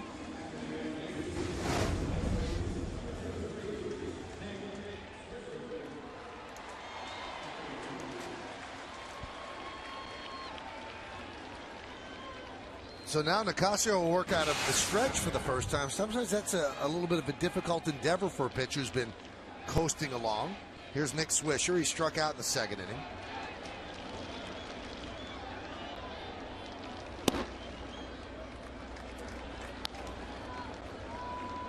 Sometimes it's difficult for a power pitcher too going out of the stretch. Sometimes you lose a little bit of velocity, and that first fastball up in the zone at about 90. See if Nick Swisher can take advantage.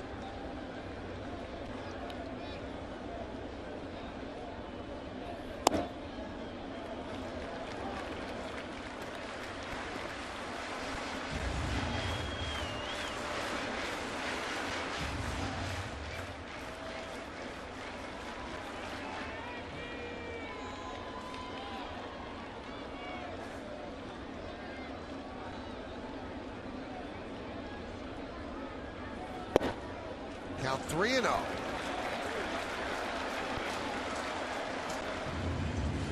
Traffic outside the stadium. A lot of motorcycles there. What's going on? Oh, little dune buggies too. That doesn't look real safe. No, they're really coming close.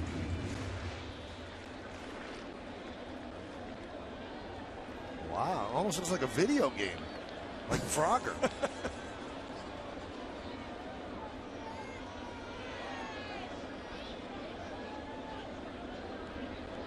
3-0. Turned him loose on 3-0 and hammered it foul. Well, I like it. Nick Swisher's been swinging the bat much better lately, especially from the left side. Joe Girardi saw an opportunity, gave him the green light. Swing 3-0. That's what you want to do. Make sure you're a little early rather than late. Pulled it foul.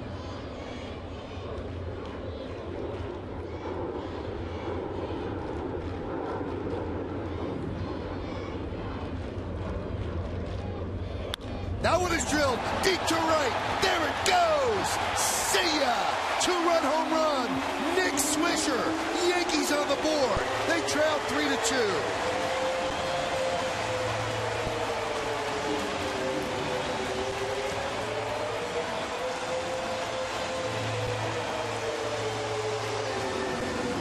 They did on 3-1 what he tried to do on 3-0, John. You know, a good call, though, Michael. Nicasio pitching out of the stretch for the first time this afternoon. Velocity dropped a little bit, got behind in the count, 3-0 to Nick Swisher. Gets the green light, pulls it foul, and on 3-1, he does not miss it. Right down the middle. Nick, who's been locked in lately from the left side. It's the Yankees on the board with a two-run shot. Take a look at the Coors Light Cold Hard Blast. Blast indeed. That's going to bring up Posada. Now Swisher had 3 home runs between April and May combined. He has 6 home runs in June. And this is what Nicasio looked like after he served it up. Well, we talked about a lot of fastballs. He's proud of it, and he's had a good 5 innings or 4 innings with that fastball so far. But Nick Swisher had him timed, saw plenty of that at bat, made him pay. The 0-1. Still challenging with the fastball. Yeah, I see it has a little more hop, though, pitching out of the windup. Steve Donahue and Nick Swisher enjoying that.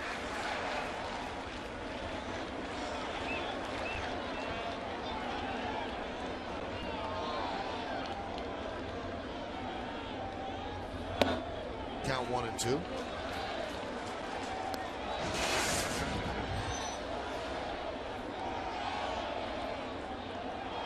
Posada picked up 3 hits yesterday, grounded to first in the 3rd, so this is his second at bat today.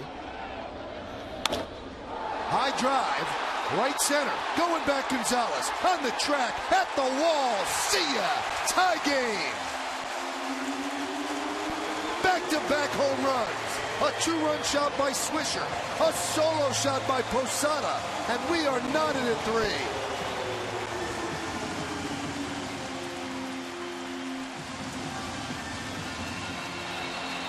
Looks like yesterday's ball game where Nick Swisher had a good day swinging the bat. Jorge Posada as well.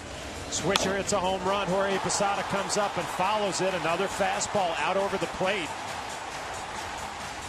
Jorge just drives it into the Yankee bullpen. We now have a tie ball game, and all of a sudden the Yankees, second time around against Nicasio, starting to figure out that fastball. You know what's kind of neat, John?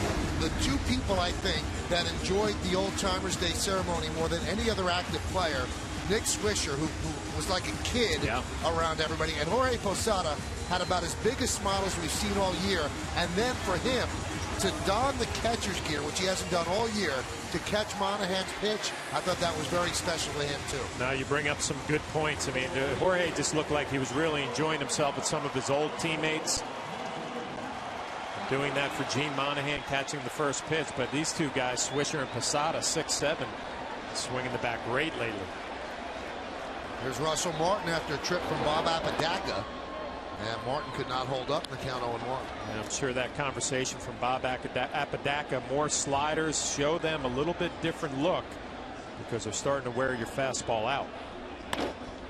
That one is driven to right field. Smith is there and makes the play for the second out.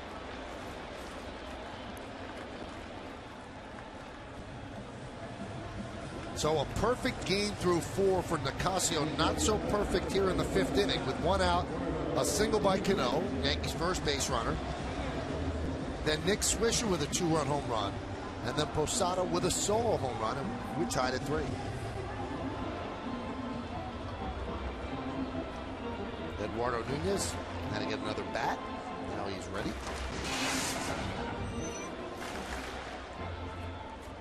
I don't know if Posada wants June to end this month hitting .393, 2 homers and 9 ribbies. The home run was his 8th of the year.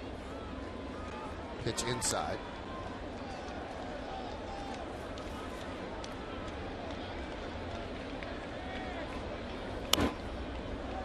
Fouled straight back here.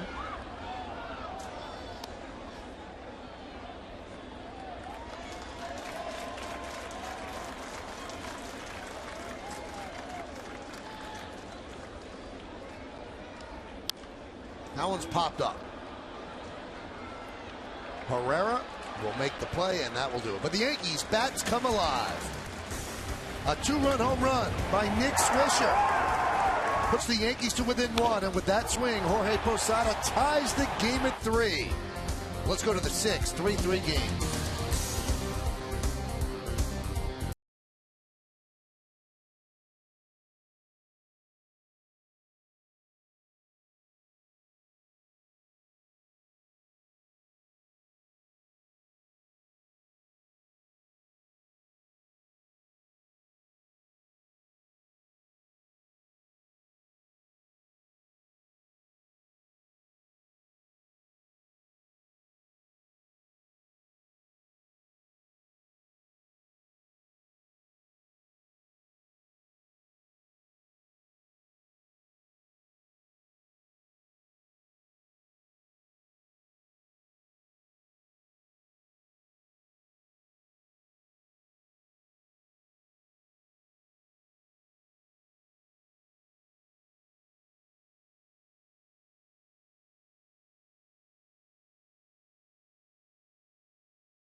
in the 5th inning, but Twitter Nation exploded when Tino Martinez went yard in the all-timers game, and a 2-run shot. That was the only runs in the game as Jason Giambi leads off against Ivan Nova, and Tino is nice enough to join us now in the booth.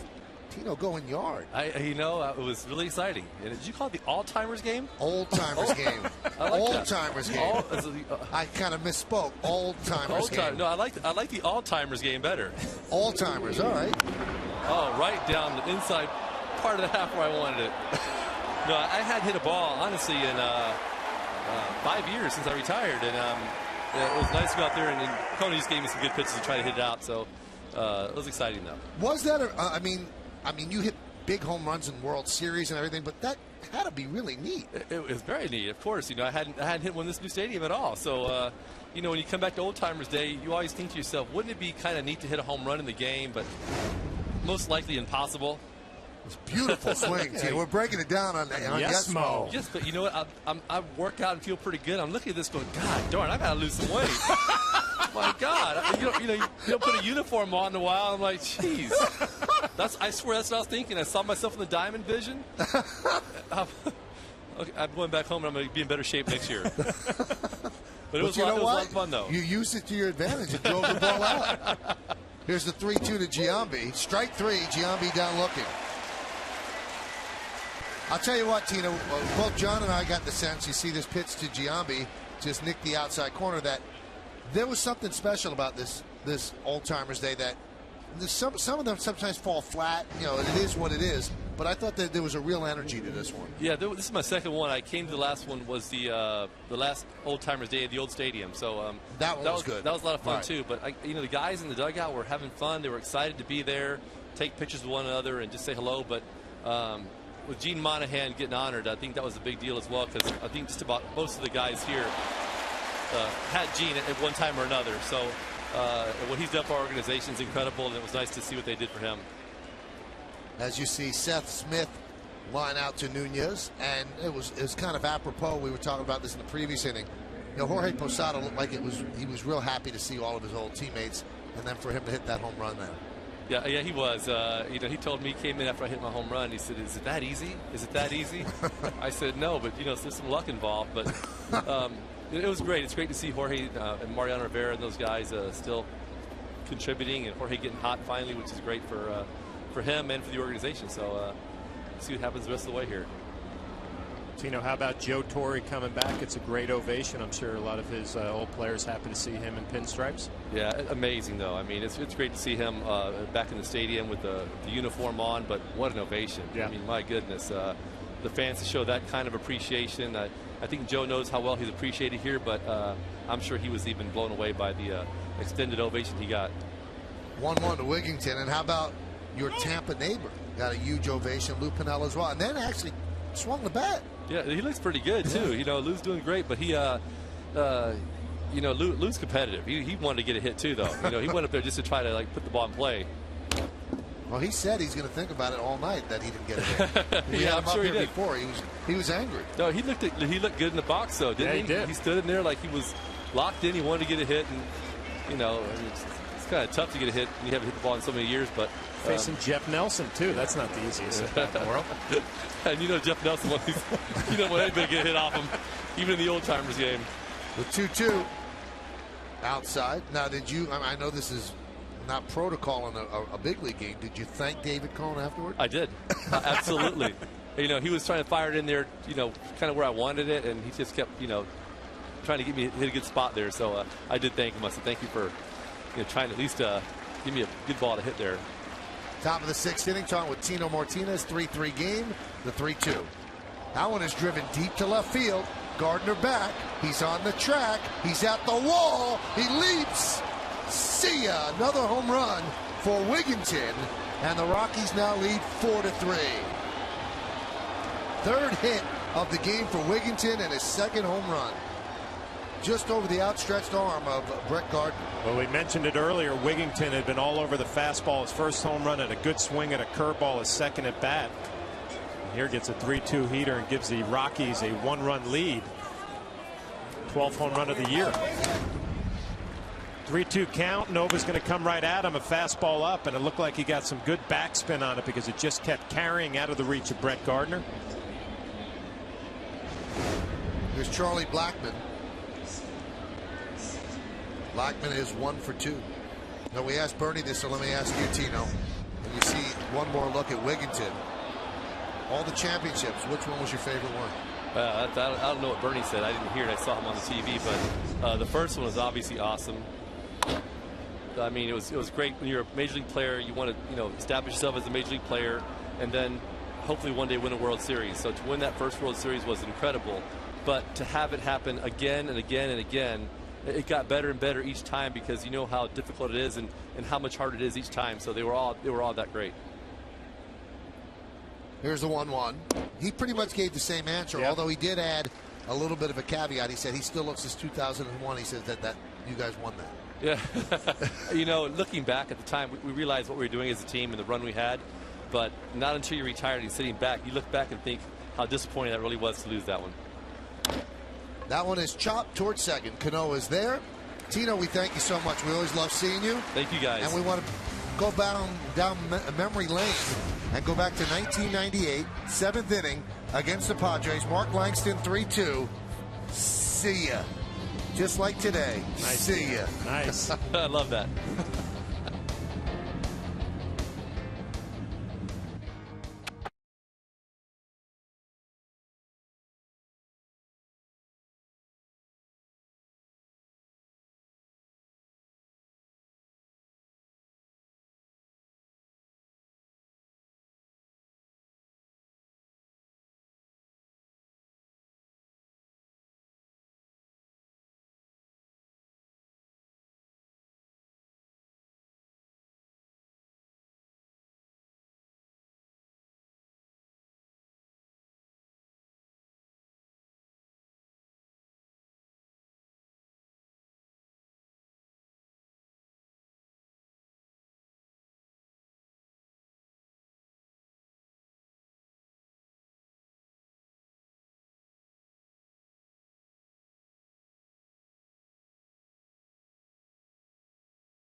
Nissan dealer.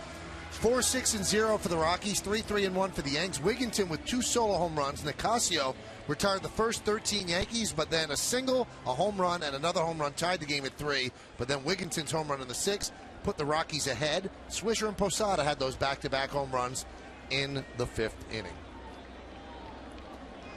So we go to the bottom of the 6th, and Brett Gardner will lead off.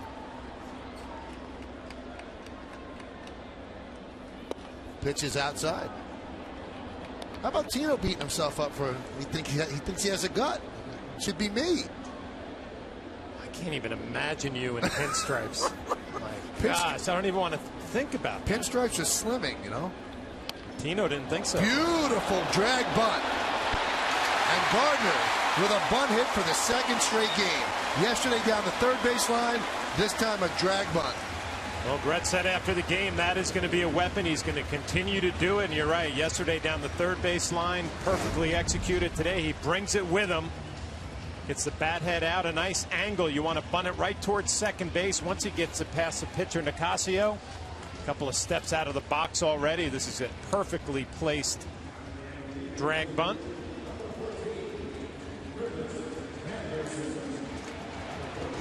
Nicasio tried to take that himself. Couldn't get it done, so let's see if Gardner now runs. Again, we'll check out Nicasio and see how he does out of the stretch. Had some troubles with Nick Swisher pitching out of the stretch. There's Granderson. He has scored a run in 7 straight games, so he's 0 for 2 today. Yankees down 4-3, bottom of the 6th. 0 for 2, but hit a rocket his last time up, a line drive to right field. We saw the second time through the lineup, the Yankees a lot better with their at-bats.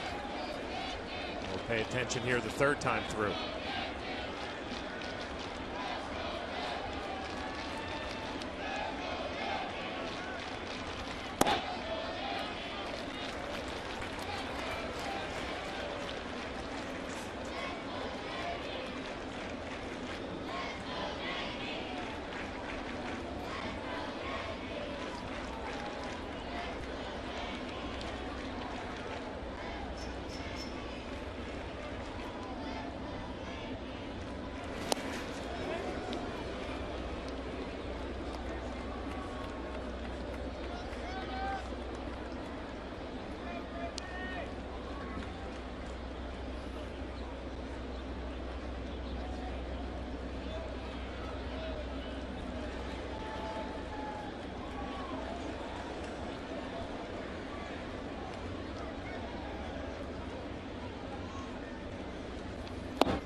There's a strike. Count 1-1. Matt Belisle.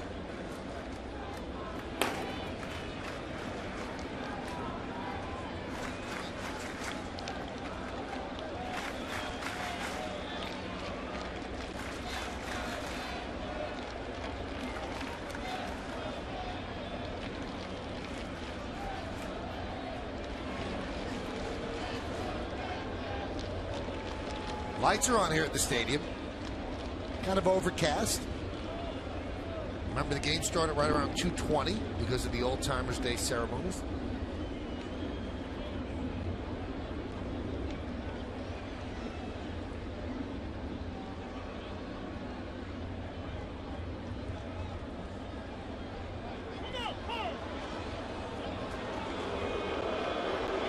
A lot going on, a little cat and mouse game. And Nicasio, his game really slows down with runners on base. Again, Curtis Granderson at home plate, just enjoying all this attention that Brett Gardner is getting. More Nicasio pays attention to him, better chances Curtis Granderson get a mistake to really drive.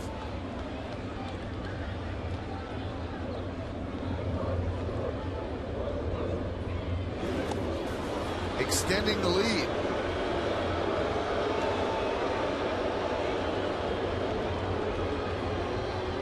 That's got to take a lot out of you, John. Keep diving back like that. A lot of wear and tear on the body. Yeah, I would think so. I can't talk from personal experience, but you know, Brett Gardner, he's doing his job right now. I mean, even if he doesn't steal second base, the focus for Nicasio is on him, and that's a good thing for Granderson. There he goes. Pitches outside. Throw to second. Not in time. Stolen base. Well, everything about Brett Gardner and his game is picking up. He's swinging the bat a lot better lately. The bunt base hits. He doesn't even get a great jump right there, but just like yesterday, outrunning the baseball. Pretty good throw from Iannetta. Takes Iannetta a little bit of time to get rid of it. Strong throw, but Brett Gardner outrunning the baseball again. Another stolen base, number 16. His all-around game has really improved.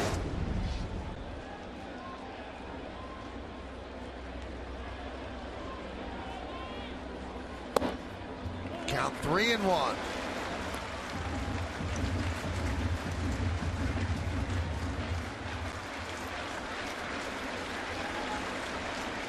Luis Ayala is ready in the Yankee bullpen.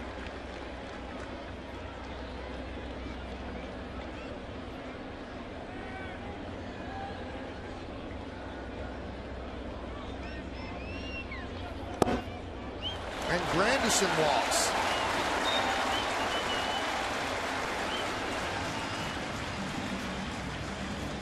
Let's check out Tuesday's starting pitchers, brought to you by Verizon Fios. Get the ultimate in entertainment on the Ultimate Network. Fios, a network ahead.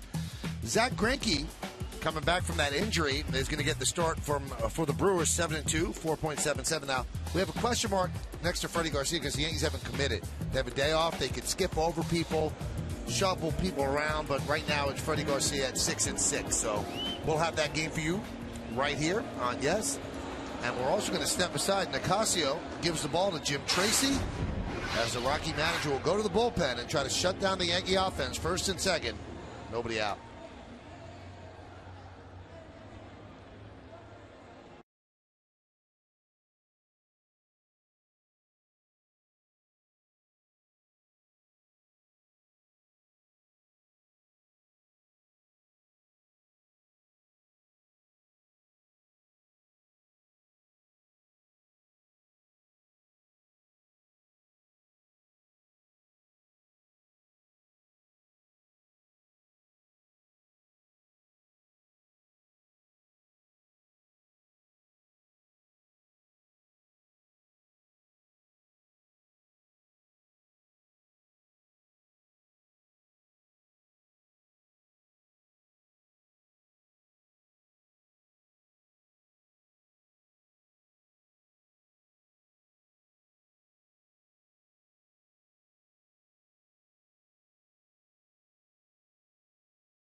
Major sports, which historic franchise would you most like to see hold an old timers a day? You've been voting at 58-772, and here's how you voted. Close vote, and all those three are iconic franchises. But I guess the one that I would have chosen would be the Celtics, and they got 36%, followed by the Cowboys and the Canadians. You agree with that? Yeah, considering I'm not a Cowboy fan or a hockey fan. Right. Celtics being an Irishman, I'd have to go with the Celtics. Beautifully said. Jim Tracy makes the call to the bullpen, brought to you by AT&T.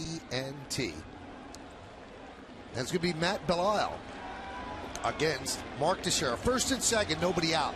Bottom of the sixth. Yankees trail 4-3.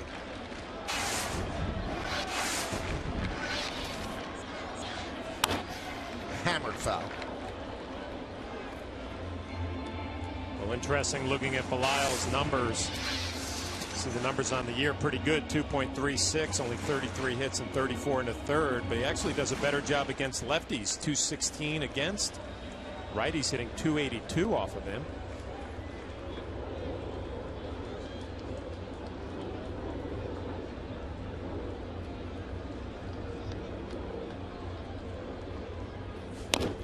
That one is chopped back to Belisle. He's going to go to second, and he gets the force there. Gutty play by him to go for the force. He gets it as Teixeira reaches on the fielder's choice, and Gardner moves to third. Yeah, I was wondering if he had a play at third, maybe. You see, he goes towards the line. If he spins and throws right away, he probably does, but he goes for the gutsy play to second base. Tulowitzki does a nice job acting like a first baseman in the stretch just to get the out there. Still have a double play in order. That'll bring up Alex Rodriguez. You know, John noticed yesterday during the game that Alex wasn't running that great. Then we find out that he had hurt his knee just a little bit in Chicago, playing through it. But then we wondered, well, if he's not running the bases well, why was he able to score from third on a short fly ball? And I asked Joe Girardi that, and he said because he can run straight very well, just cutting bases, it's difficult. Yeah, I mean, it was odd yesterday when he had that double. It looked like he really had a tough time, and then he got down the line well, tagging up from third base. So playing through an injury. And he doesn't want to be out of the lineup now because he's swinging the bat so well. He's driven in a run in 5 straight games. He's 0 for 2 today.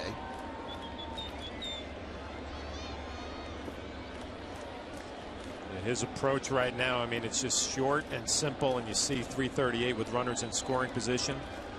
6 for his last 6. Not trying to overdo it or swing too big. There's a ground ball in the hole, a base hit. That'll tie the game. Gardner scores an RBI single for A-Rod. And the game is tied at 4. Well, A-Rod has been hot lately. He doesn't hit this ball right on the nose, but he hits it well enough to get it into left field. And Belisle does his job getting a ground ball. Just happens to be right between the shortstop and third baseman. Another base hit with runners in scoring position for Alex Rodriguez. Another RBI. 51st on the season. Yankees tie it up. So now he's driven in a run in 6 straight games. So the Yankees down 3-0, tied it at 3-3. Down 4-3, have tied it at 4-4 and have an opportunity to take the lead as Nicasio sees the runner at second base. Not his responsibility because he left Granderson and Gardner on base. Teixeira is actually the responsibility of Belisle.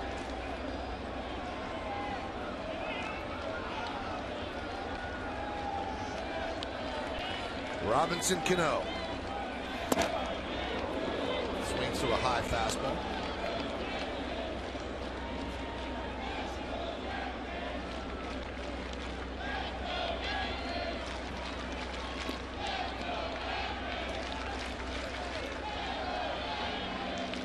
Teixeira at second, A-Rod is at first. The 0-1. Good little cutter from Belisle right there, in on the hands of Robinson Cano. Could be one of the weapons he's used against the left-handers. Keep that batting average in the low 200s.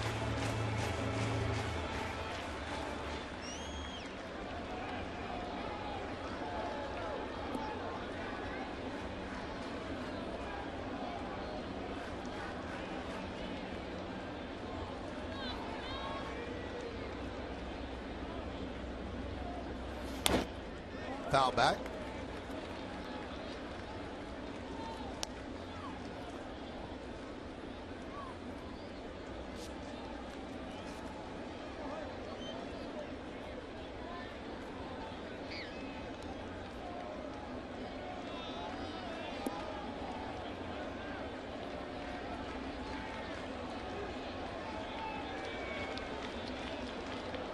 Cano hitting at .292. 14 homers and 48 runs batted in. Cano actually got the Yankees started today. 13 Yankees in a row were retired from the start of the game, and then with 1 out in the 5th inning, he singled to left. That put Nicasio in the stretch for the first time. Then Nick Swisher hit a 3-1 pitch into the seats at right, made it 3-2, and then Posada followed with a home run to make it 3-3. Aerial coverage brought to you by DirecTV. Get every MLB game and the most in HD. Call 1-800-DIRECTV.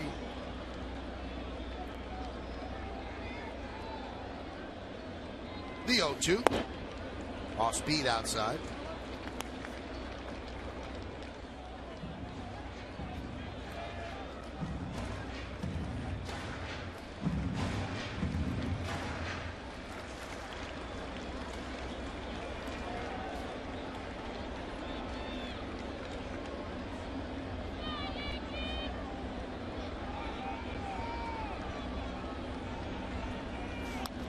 Foul back.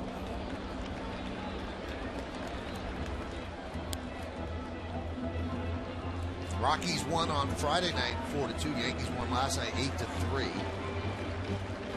Yankees have been winning interleague series, and they have the best interleague record of any team in baseball since the concept began.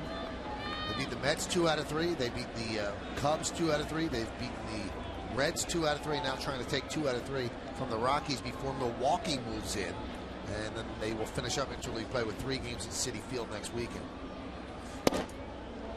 2-2. Good take right there. High fastball from Belisle. Robinson Cano disciplined enough not to chase, having a pretty good at bat here. Falling behind 0-2, and lefty Rex Brothers getting loose.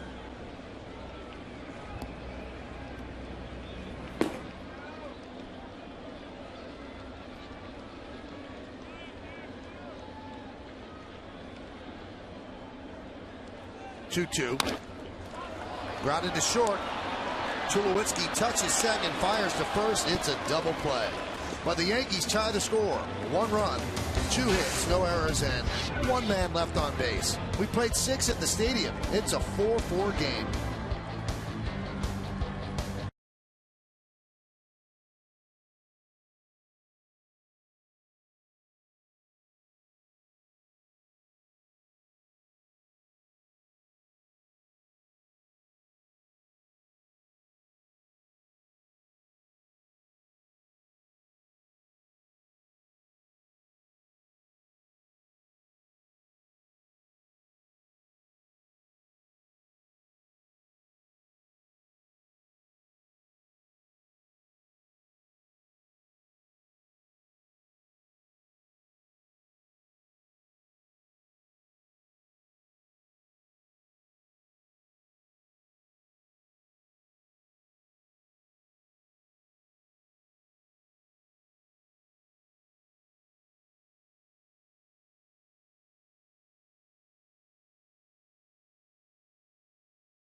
Built on trust at G Capital.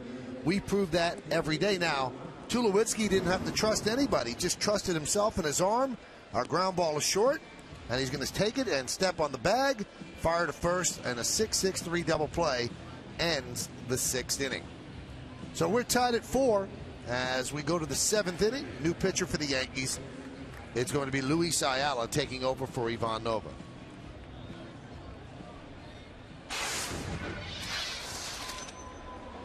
Good numbers for Ayala.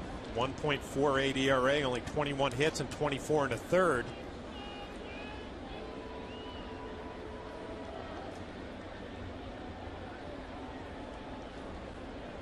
And he will face Chris Iannetta. 1 for 2, the one a home run.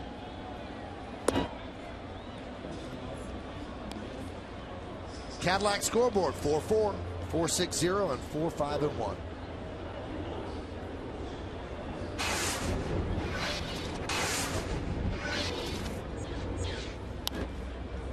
Foul back over the screen. Kind of an interesting day for Ivan Nova during his 6 innings. Couple of solo home runs, and that's what he's done in his young career as a Yankee. He'll give up some home runs, but solo shots, 2 of them to Wigington. 4 runs in 6 innings.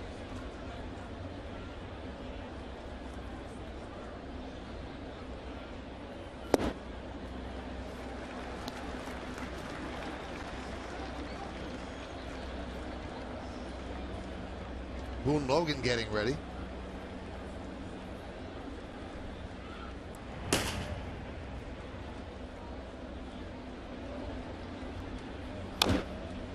Big cut. You can see why Iannetta will run into some. His home run in the 5th inning was his 10th. There's a lot of power out of the catching position. Yeah, great reputation as a defensive catcher. Good, blocks the ball well, calls a good game. Play for a long time if you have some right-handed power. 10 home runs already. Getting some steady sinkers from Ayala here in on his hands.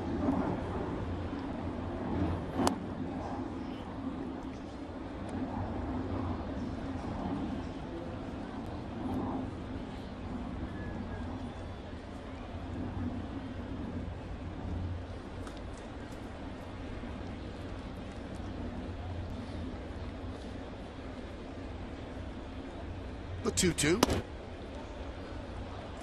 3-2.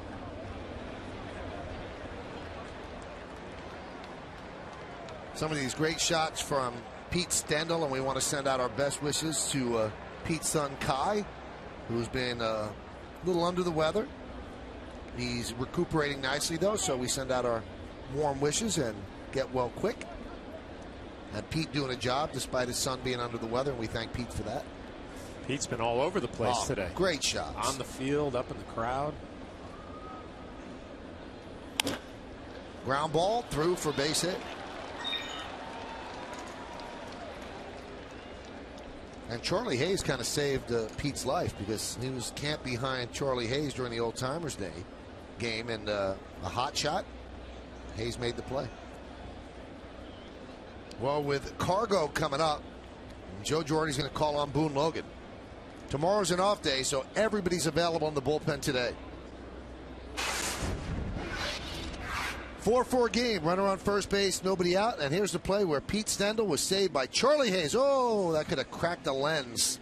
Instead, it started a 5-4-3 double play. We'll be back.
J&R Music and Computer World, and by Ford, the official truck of the New York Yankees.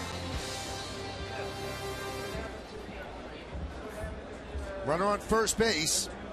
That's Chris Iannetta. That was the only batter that Luis Ayala faced, and now Boone Logan will come on to face Chris Gonzalez. Carlos Gonzalez, I'm sorry. Boone Logan seems to be much better against lefties since the series in Cincinnati, coming in and getting lefties out that he needs to get out. So there's one of those spots against Cargo. 1-0. Yeah, we saw Boone Logan the first game of this series and really did a nice job with that slider. A little bit more break side to side, it looked like. Makes that fastball that much better velocity wise.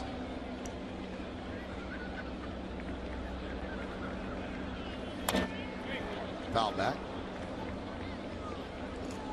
Logan's been great against righties this year. They're 4 for 25 against him. That's 160. Lefties hit 283 against him, but they were over 300 till recently. Alex Rodriguez had a talk with him in the Cincinnati series. He came in and plunked Joey Votto in the back. First pitch, then was taken out of the game. And Alex spoke to him in the clubhouse and said, you know, you got to have a plan out there. He said, with your stuff, a left-hander who throws 93, 94, that doesn't come around very often.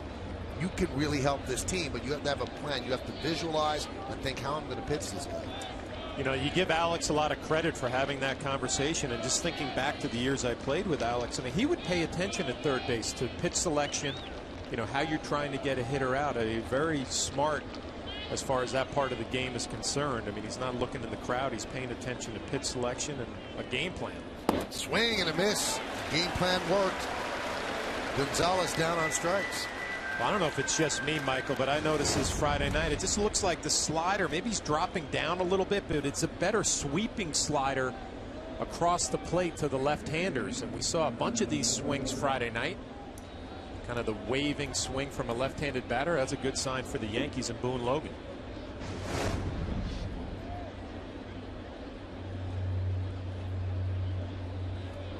Here's Jonathan Herrera. And he tries a push bunt, but bunts it foul. You know, you talk about Alex being in the game. When he was with the Texas Rangers, before Buck Showalter got there, and that was actually a source of irritation between the two of them. He was calling the game from shortstop. He was calling the pitches from shortstop, every single one. And other teams also could see what he was doing. Then when Showalter got there and said, no, the catcher calls the pitches, not you. But Alex totally ran the game from his position. The 0-1. Foul bat. Now, I have no problem with that. And I should, I guess, phrase it a little bit differently.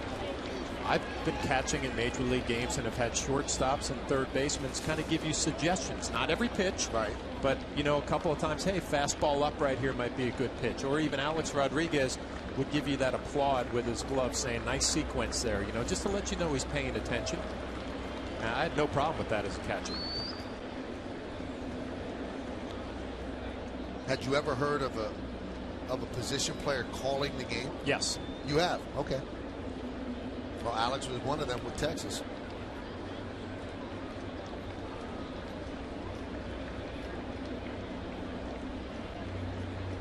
The 0-2. Want to tell us who or not? No, that was just rumors, not guys that I played with, but had heard of certain shortstops who would really be into the game and call pitches. You know, and there's probably more to that story with Alex. Now, who was behind the plate? Right. Did he want some guidance? Was there a pitcher that wanted guidance on every pitch? I mean, but I just appreciate the fact that there are infielders who are actually paying attention to sequences and where they're positioning themselves accordingly to an off-speed pitch or a fastball. High fly ball. Right center. Granderson makes the play for the second out. This copyrighted telecast is presented by authority of the New York Yankees and may not be reproduced or retransmitted in any form, and the accounts and descriptions of this game may not be disseminated without the express written consent of the New York Yankees.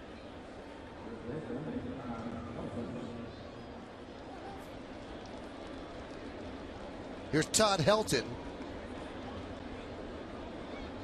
Drove in a run with a sac fly, walked in the third, and then flied out to center in the first.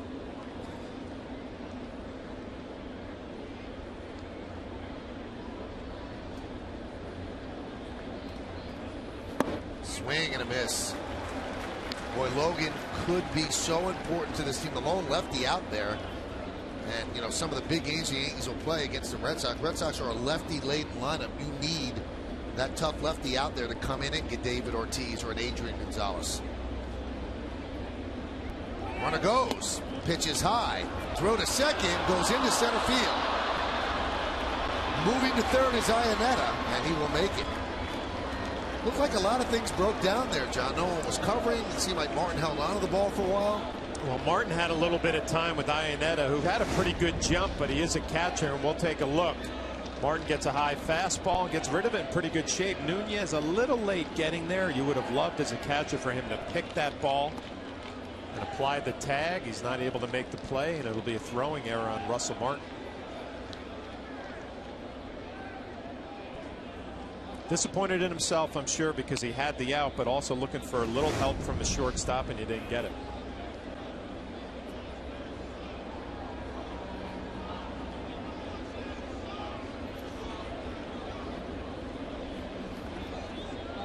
So now this becomes a huge matchup. The 1-1 to help. Blocked there by Martin.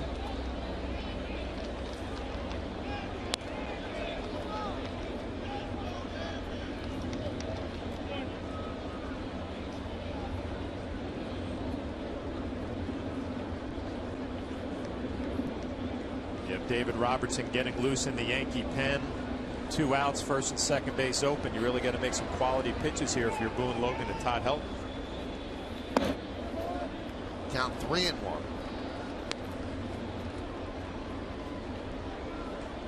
They have Giambi behind Tulowitzki, but I think if he loses Helton, he's bringing in Robertson to get Tulowitzki.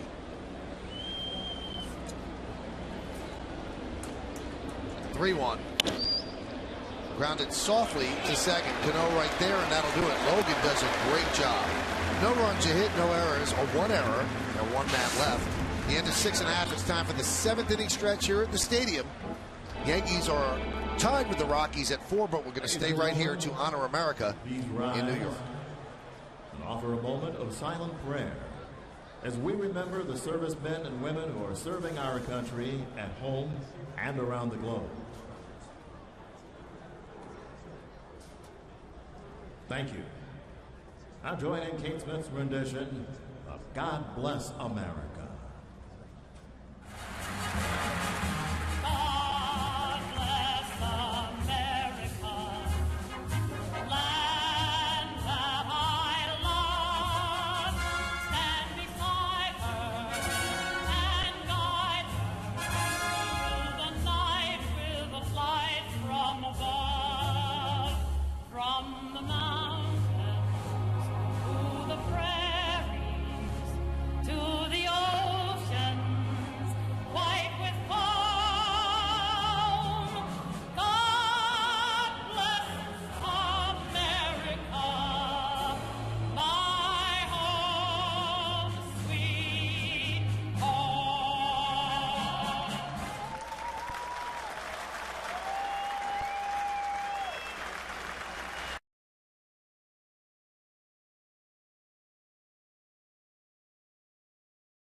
Boston leading Pittsburgh now 4-2, top of the ninth. Tampa Bay all tied with the Astros, 7-all in the 7th. Baltimore leading Cincinnati.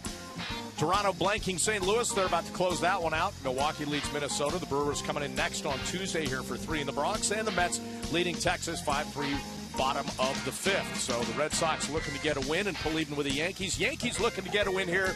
And let's take it home with Flash and Michael Kay, guys. Bob, it's so nice to see you. It's always great to be here. Isn't it good to see Bob in the flesh? Look at him. He just looks great. Not coming to us from a studio somewhere. He's actually here live in color. Look at him. This is my once a month, get out of the cage. Well, you got to come here more. We invite you in whenever you want. We love you. Well, afterwards, we'll have the post game. Kim will be reporting from the clubhouse. Jack Curran now will be right outside the third base dugout. All right, now you're pushing it, okay? Hey, don't forget after the game. Also, tune in for it. No. See you later, Bob. See you, Bob. All right, see you guys.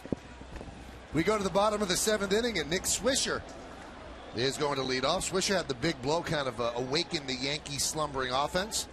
And the Cadillac scoreboard shows where we are right now, 4-4 game. The breaking ball is outside. 1-0. Belisle is still in there. He'll face Swisher, Posada, and Martin here in the bottom of the 7th. There's a strike.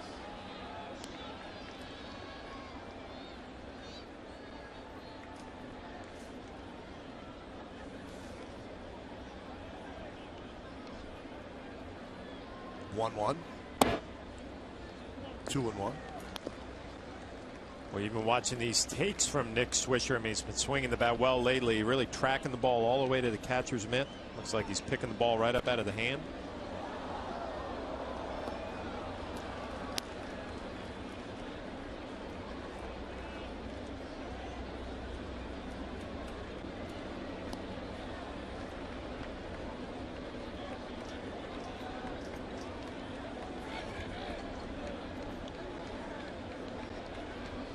The 2-2.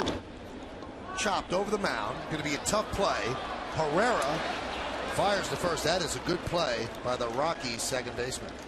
Hey, come out to Yankee Stadium this Tuesday, June 28th, for a special giveaway when the Yankees take on the Brewers. The first 18,000 guests in attendance will receive a Yankees t-shirt, courtesy of Supercuts. Great to sleep in if you'd like. For tickets, log on to Yankees.com. Visit the Yankee Stadium ticket window, Yankees clubhouse shops, or call Ticketmaster at 877-469-9849. Looking forward to that game, Michael. With Zach Greinke, we saw his numbers. I mean, 7-2, but the ERA elevated. A little unusual for him. I'm looking forward to seeing him. He was such a great pitcher with the Kansas City Royals. Here's Jorge Posada. Pitch is high. You're going to get a nice t-shirt out of it, too. Always good.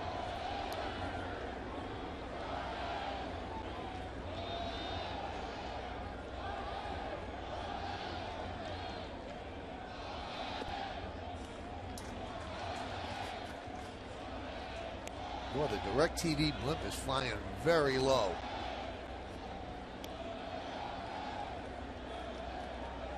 Getting you a good shot, though.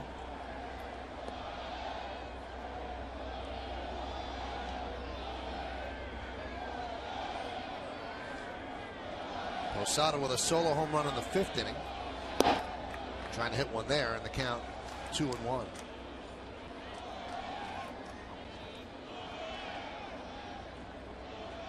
Well, amazing just thinking back in Jorge's season. I mean, the ups and downs and all the smiles that he had around Old Timers Day today, and the production now that he's swinging the bat. 3 hits yesterday, a home run today. The difference a couple of weeks make. Count 2-2. We said it during the ceremonies before the game, but we'd like to repeat it. Happy birthday goes out to the Yankee captain, Derek Jeter. Turns 37 today. Rehabbing his calf injury in Tampa, and I'm sure watching the game, so happy birthday to the Yankee captain. The 2-2.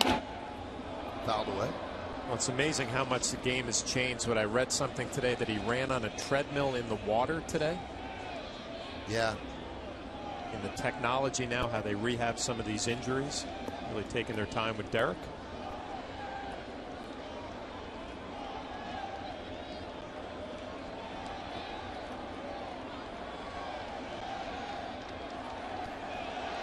And the 2-2. Foul back.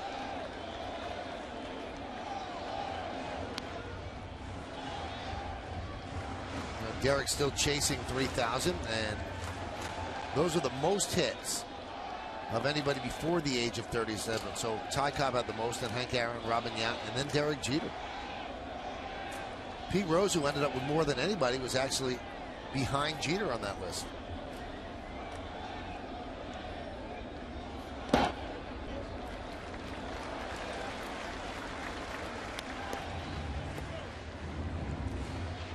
Nice little plaque of Derek, a souvenir store here at the stadium. So Posada's worked the count full. And now he walks.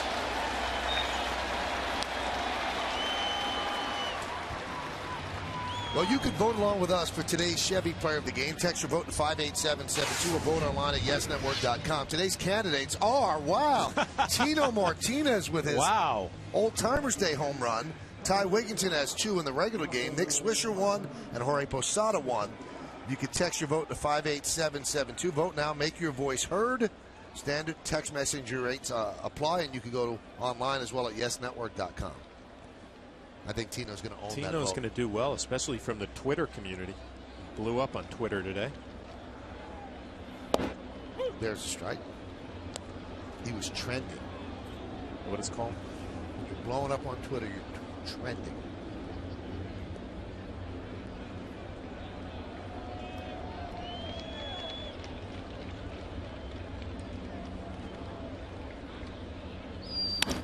Hot shot to short, off the glove of Tulowitzki.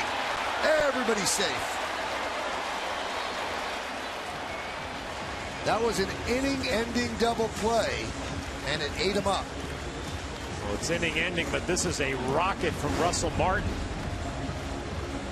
It's a good extension, and it just eats up Tulowitzki right off the heel of his glove. Jorge Posada will advance now in scoring position. It would have been a double play if he could come up with it, but not the easiest play in the world. It almost seemed like he was going to his right, John, and then it took a hop slightly the other way, and he was unprepared for it.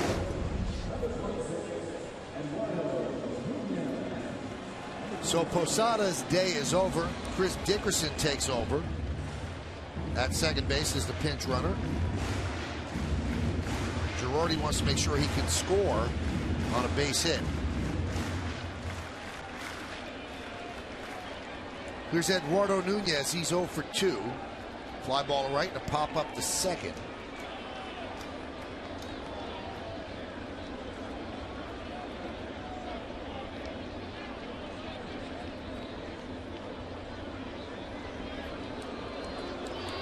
Bottom of the 7th inning, game tied at 4. Big hole right where second base was. Herrera playing close to second base, keeping Dickerson close. Eduardo Nunez thinking about a base hit the other way. Has a lot of room over there.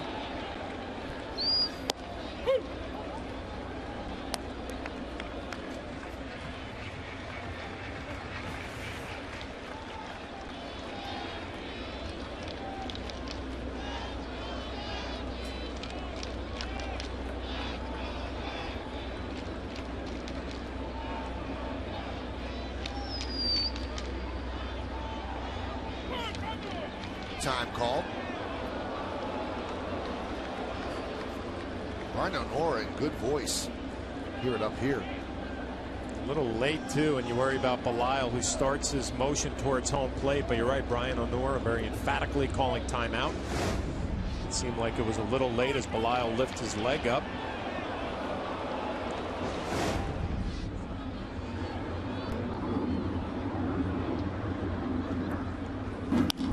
Grounded through the left side for a base hit. Dickerson rounds third. He's coming home. The throw is cut off. It's an RBI single for Nunez, and the Yankees take a 5-4 lead. Well, nice job by Nunez and a nice job by Joe Girardi pinch running Dickerson for Jorge Posada, because this is the perfect type of base hit where Posada probably would not be able to score. Dickerson scores easily, gets a good jump, a good turnaround third. Well, nice job by Nunez, but you give the manager a little bit of credit for making the move. The pinch running move pays off, and the Yankees take the lead.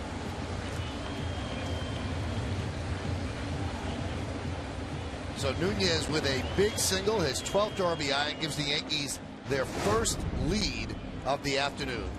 Jim Tracy's going to go to the bullpen again with the lefty Brett Gardner due up. Runners on first and second. 1 run already in. Yankees up by 1. Stay right here.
Kia Motors. To learn more, visit kia.com. By Turkey Hill, the official ice cream of the New York Yankees. And by Mazda. Zoom, zoom.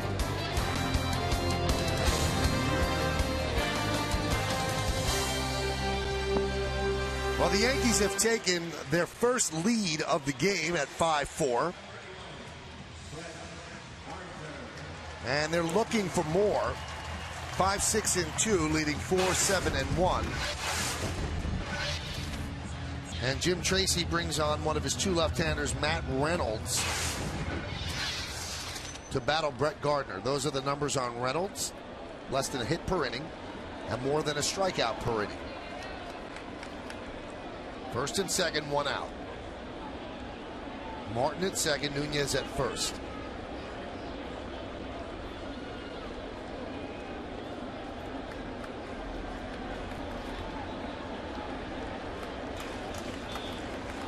Gardner with a drag bunt single in the sixth, stole second, and then scored on Alex Rodriguez's RBI single. There's a strike.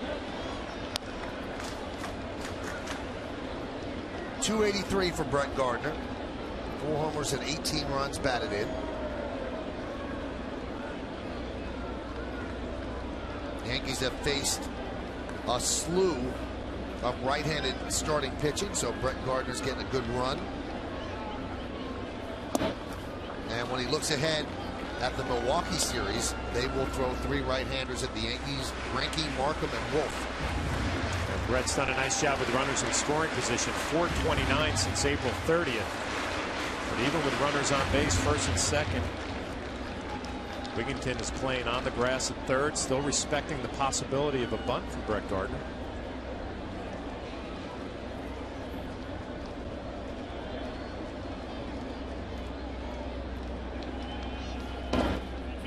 Nice block there by Iannetta. So Iannetta, the first night of this series, doing a good job blocking the baseball, keeping that double play in order, although it'd be tough with Brett Gardner to double him up.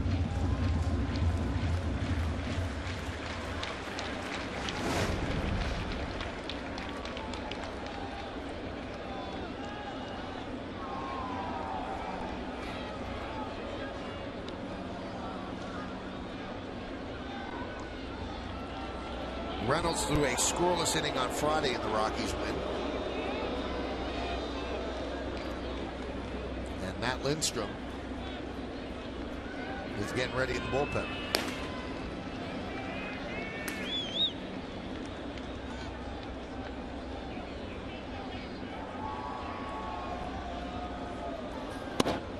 And the count 3-1.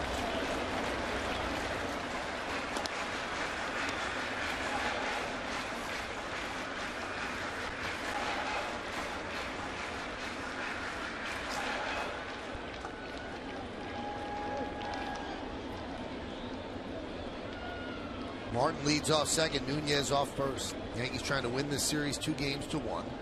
They lead 5-4, bottom of the 7th.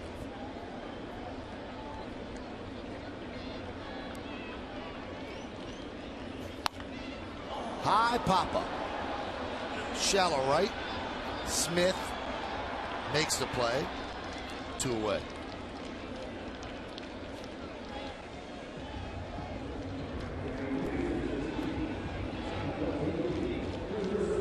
And that's going to bring up Curtis Granderson.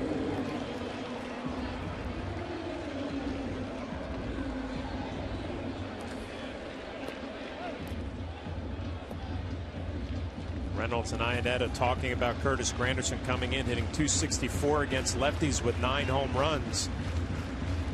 Obviously a huge at bat right here with a 1-run lead for the Yankees, and Granderson are dangerous against the lefties this year.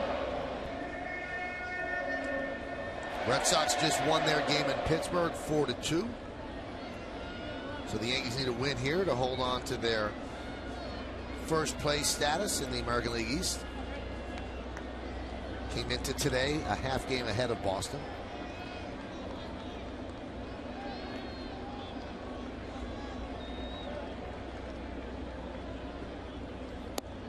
Strike.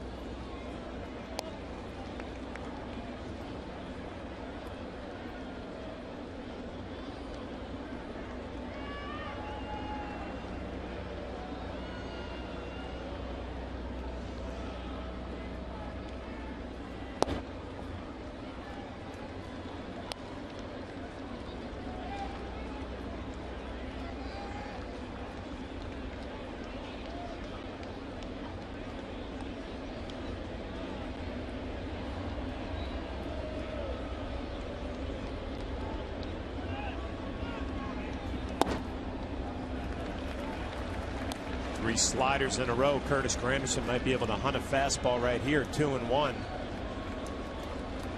A couple of good looks at that slider from Reynolds.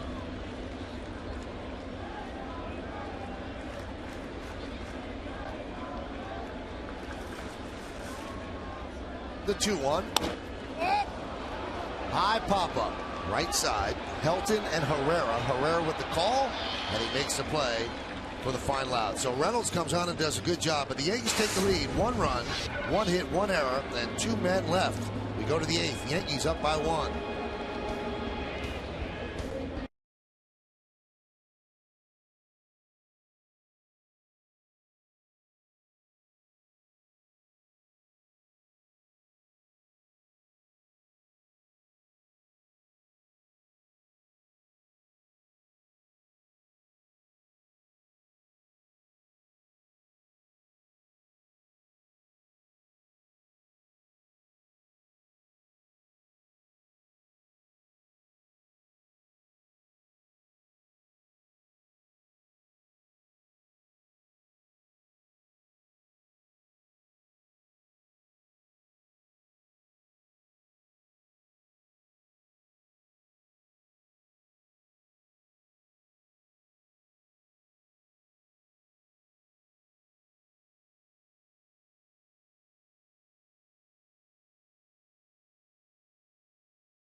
I'm going to put Gene Monahan under the HD Super Shot.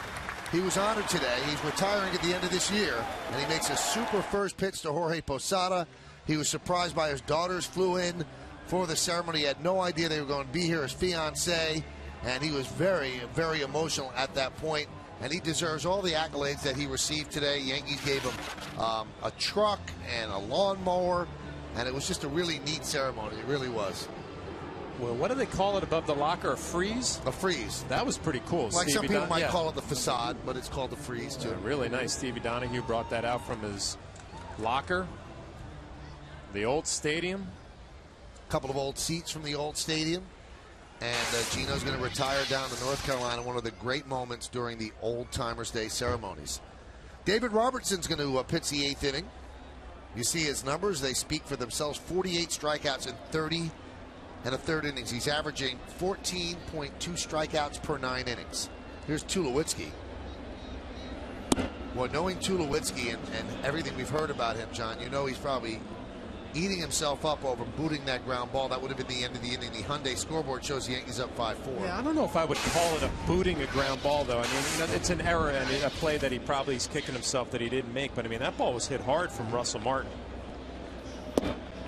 But a good matchup here. I mean, Tulowitzki, plenty of power against David Robertson, who's been locked in lately in that 8th inning role. The Rockies have not seen him in this series. Pretty good matchup right here.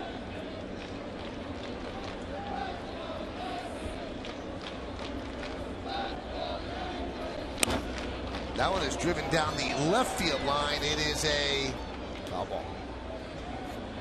Speaking of David Robertson, he is holding an event at the Hard Rock Cafe of Yankee Stadium. That is this Thursday. And it's after the day game. It's going to benefit Robertson's foundation. So be there 90 minutes after the Yankees game ends at the Hard Rock Cafe at the stadium. $100 standing room, $500 bar seating. You have to be 21 and older, and it's for a great cause. A charity dedicated to supporting tornado relief efforts in his hometown of Tuscaloosa, Alabama. So it benefits the David and Erin Robertson Foundation. High Socks for Hope. You can go to that for information. highsocksforhope.com.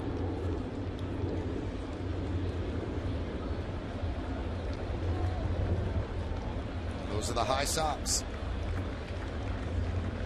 He has moved seamlessly into the 8th inning role.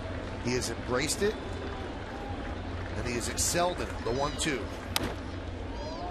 Foul back. Well, this is a nice battle going on right here. Robertson, who threw his curveball to Tulowitzki, usually gets a lot of swings and misses on that pitch. Tulowitzki was all over it, and David Robertson has come back with 2 fastballs. Some pretty good swings. We're not used to seeing some swings like this off of David Robertson and his stuff. We'll see who wins this battle.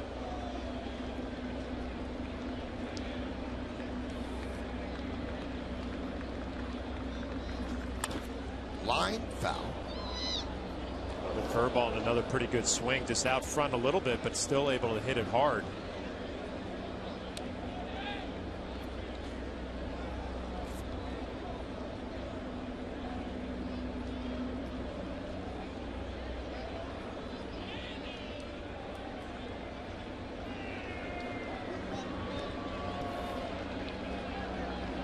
Four Yankees lead. Rockies led 1-0. They led 3-0. Yankees had 3 runs in the 5th. Rockies with 1 in the 6th. Yankees answered with 1 in the 6th and 1 in the 7th. That's where we stand. A 1-2. Tulowitzki really battling. All right, so he's giving him the fastball, the breaking ball. It seems like he's seeing everything. What do you go with here, John? I go with a high fastball. I mean, he's been all over the curveball. I would worry about that. And I think if you're David Robertson, Russell Martin, you talk about maybe a couple of fastballs up out of the zone and see if an aggressive hitter will chase. If not, I'd be careful with that curveball. Make sure you bounce it and trust Russell Martin to block it.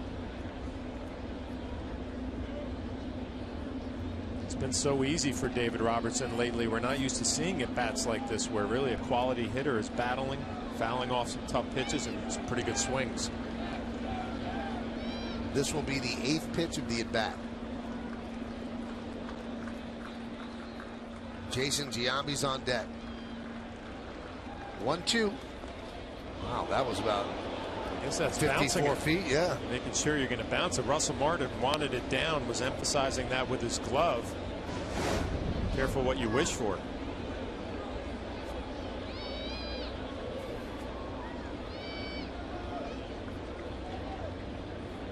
Wanted it bounced.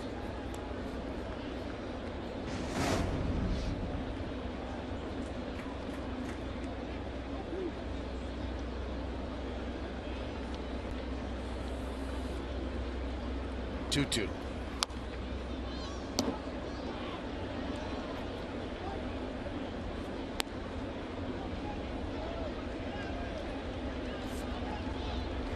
See a little bit of frustration from David Robertson. A pretty good pitch right there, and again fouled off.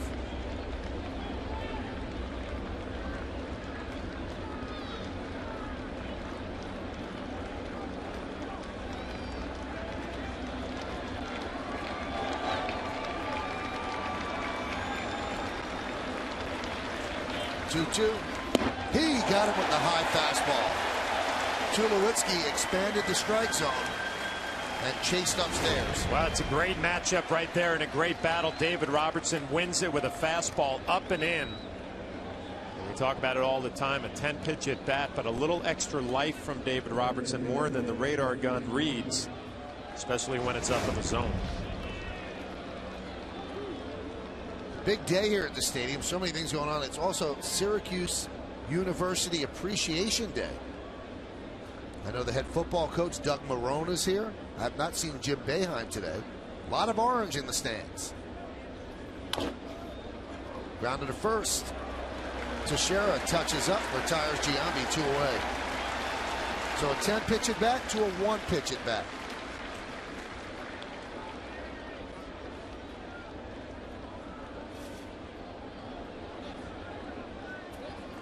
Might be getting a little ahead of myself, but you wonder, you look at his numbers.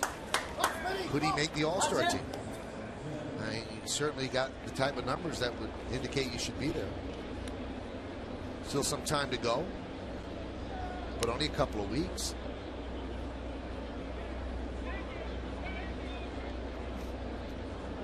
I think the numbers are definitely there, but I mean, there are going to be so many Yankees voted in. Yeah, you're right. That might hurt him. That might hurt him. Ron Washington would be the one picking the pitching staff. He leads All-American League relievers in strikeouts. Wow. But you assume that Mariano's going to go. Right. Alex is leading at third. Derek's leading at short. Cano's leading at second. Russell Martin at catcher. And Granderson is second in the outfielders. Smith swings and misses. 0-2.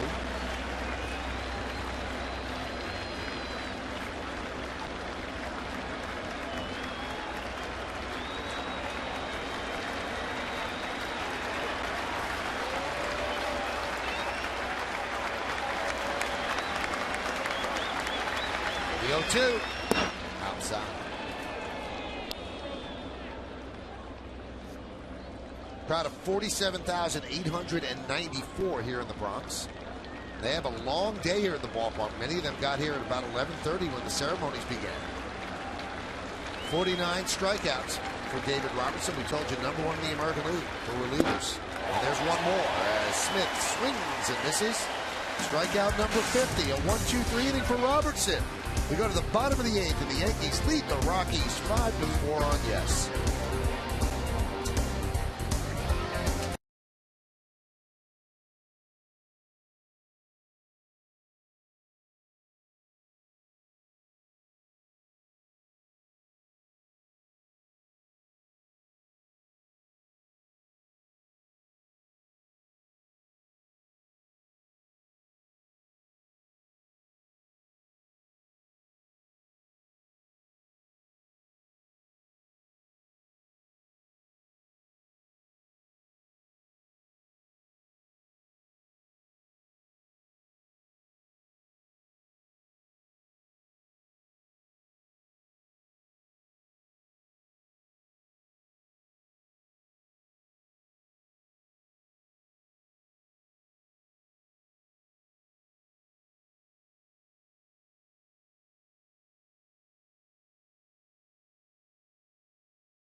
Show. Bob Lorenz and Jack Curry in the stadium breaking down all the action from this finale with the Rockies with updates from around baseball. Plus, Joe Girardi's press conference and Kimberly Jones here as always gets the reaction from the clubhouse. It's all coming up on the postgame and it's only on Yes. You know, Bob Lorenz came to say hello. Jack Curry, nowhere to be found. Unbelievable. Is he that big time? I guess. Hyundai scoreboard 5-4. Yankees lead.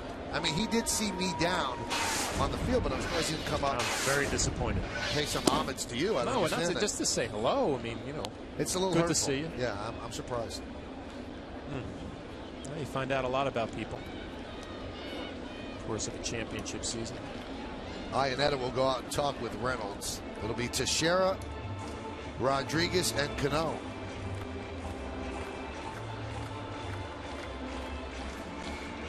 Ryan O'Nora might be having a little problem behind the plate, and Iannetta giving him a minute or two to straighten some things out. Looks like he has something caught in his throat. I hope he's all right.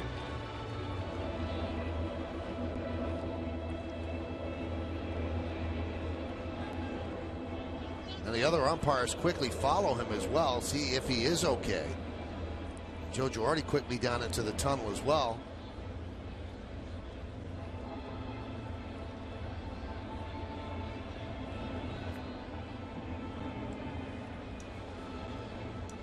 Now the rest of the Yankee team's going to check as well. Honora has done a good job behind the plate. You haven't seen many people turn around and say anything. He's been in good voice all day, but seemed like he was coughing and pointing to his throat when he went down into the tunnel. And now you see Tony Pena is also mimicking that he was pointing to his throat.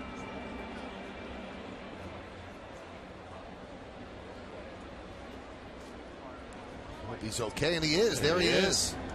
Good job, Brian Honora, a little gamer.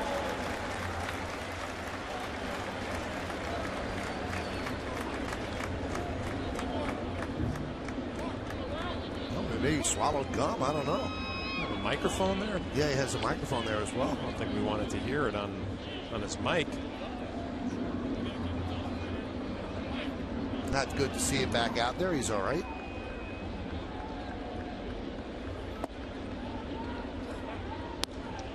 That's a tough job it's a tough job every day, but on a day like this, it is hot on the field, and you've got that gear underneath the shirt, and it's a long day.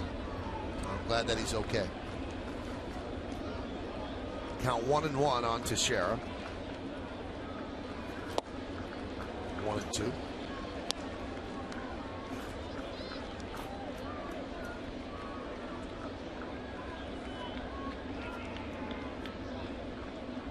Gino. Pitch upstairs. Get your attention right there if you're Mark Teixeira, and obviously a good slider the pitch before. Reynolds comes back with a fastball up and in. Wake you up after a long day.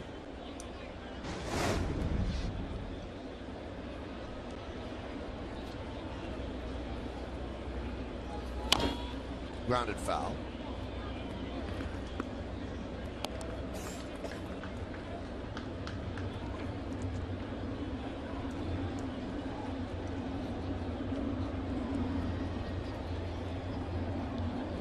Two pitch. Miss low in the count 3-2. We're in the bottom of the 8th inning. Yankees lead 5-4. A game they trailed 3-0 and then 4-3. But they're going to turn a lead over to Mariano Rivera in the 9th.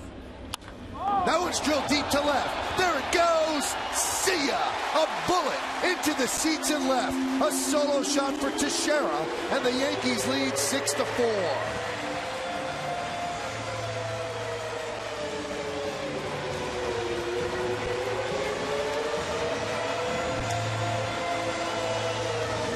Third home run of the year for Mark Teixeira, and yesterday's game, his last at bat, he also hit a home run, a 2-run shot, his 22nd, and gets another slider in. That down and in, a pretty good pitch, just a better job of hitting. Ability to get it up in the air and keep it fair. You called him, Michael. Bullet into the seats, 23rd home run of the year. Well, it's got to make you feel good after you've been dusted, and you can see he carried the bat most of the way to first base and then tossed it away. Perfect form, 23 home runs, and a 6-4 Yankee lead as the Rocks go to the bullpen.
Racer presents the Joe Girardi Show as the skipper discusses being a part of Old Timers Day. Also, he has a segment with Bernie Williams. Then it's Yankees on Deck presented by Blimpie as Andrew Jones shows us some cool cars. It's all coming up after the postgame only on Yes.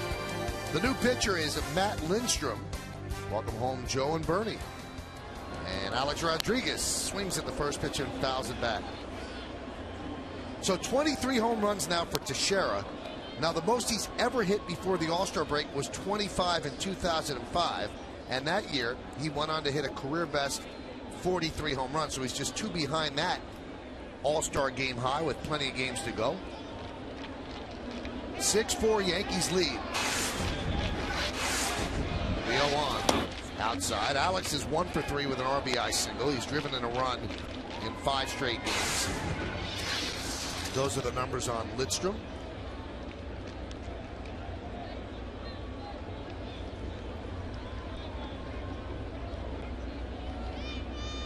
The 1-1. 2-1. You know, Michael, all the time we talk about home runs and show replays, and you can tell why they get hit out of the ballpark. Fastballs right down the middle. That was a good pitch to Mark Teixeira right there from Reynolds. Slider down and in. Kind of just golfed it out on a line. Impressive home run. 2-1. Off the end of the bat foul.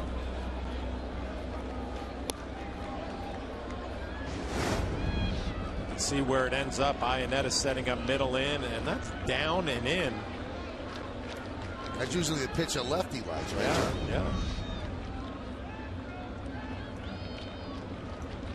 I'm sure Reynolds is going to go to the video after the game and say, you know what, I'd throw that pitch again if I had to. Swing and a miss. A-Rod down on strikes.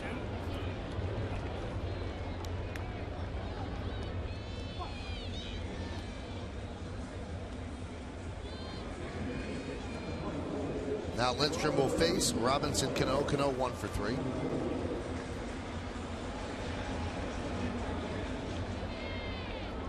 Cano started it all for the Yankees offensively. The first 13 Yankees retired in order by Nicasio, and then Cano served a single to left field. That was followed by a 2-run home run by Nick Swisher, and then Jorge Posada electrified the crowd with a solo home run. Back-to-back home runs for the Yankees. That tied the game at 3. Rockies came back with a run in the 6th, take a 4-3 lead. Mariano's getting ready. Yankees came back with one in the bottom of the 6th, and then added one in the 7th and one here in the 8th. That's where we stand at 6-4. The 0-1. High pop-up. Shallow right. Smith coming on and makes the play for the second out.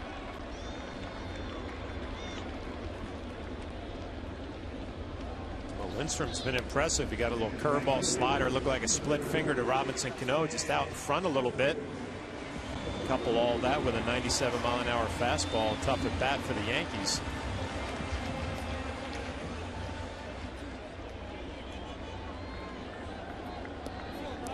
Here's Nick Swisher's 9th home run of the year in the 5th inning, a 2-run blast, and he's pushing that average up to where he needs it to be. He really had a rough first 2 months.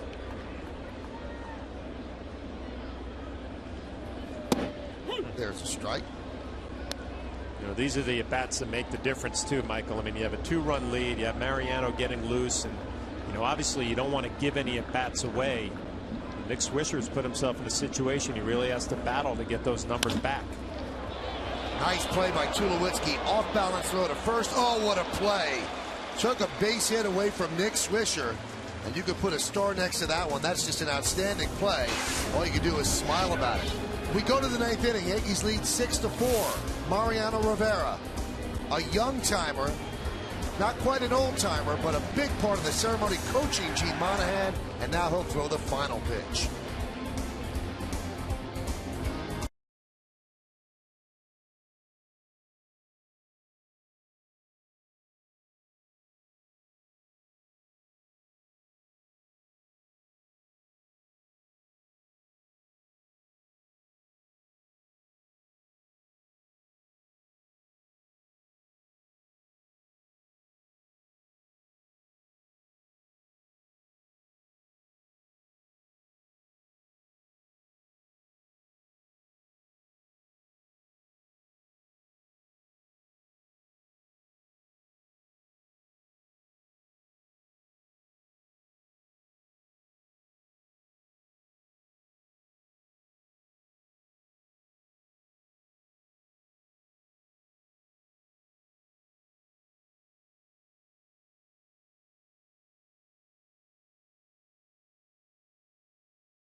Also a look at the GE Capital partner play. Boy, what a play by Troy Tulowitzki. Well, we've heard all about his throwing arm and that he can go to his right, make the play, and do the jump throw like Derek Jeter. And this ball gets across the diamond in a hurry. It's right on the mark to Todd Helton.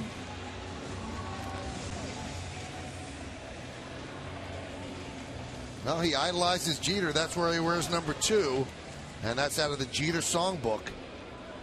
And he gets it over to first base to nab Nick Swisher. So now it's time for Mariano Rivera, who was watching very closely the Old Timers Day ceremonies. Here's Ty Wigginton.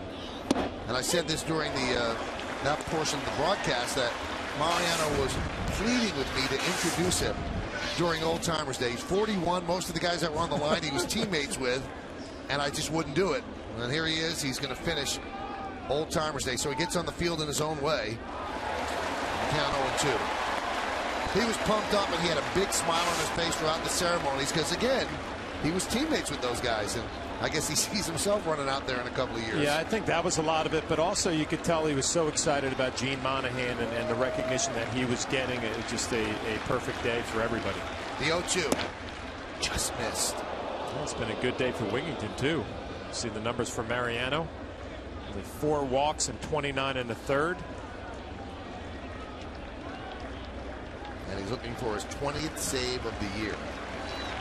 And the Yankees are looking for another series win.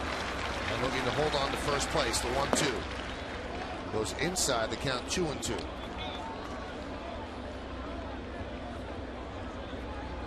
With this appearance, Mariano ties Roberto Hernandez with 1,010 games for 12th place on baseball's all-time games pitched list. Swing and a miss. He got him. Strikeout of Wigginton. Oh, 94 miles an hour. Mariano feeling good this afternoon. This cutter down in the zone. Cuts right off the plate.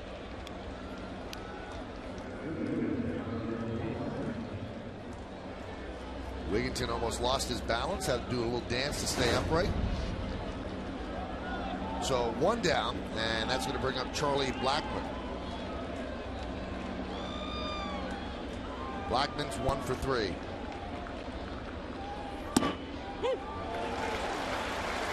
Brian O'Nora, the home plate umpire, has been giving that low strike all afternoon. Mariano taking advantage right there for strike 1 down in the zone.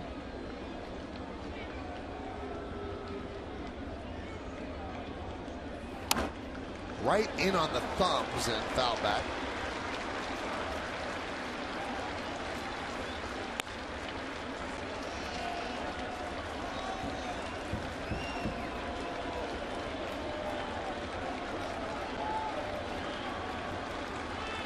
Gene Monahan with more work now.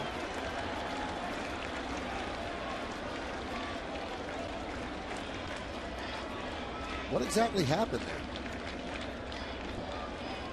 Some problem with his glove. What if there's a backup in his locker? Yeah. Nope, not that one. Yeah, that's good enough.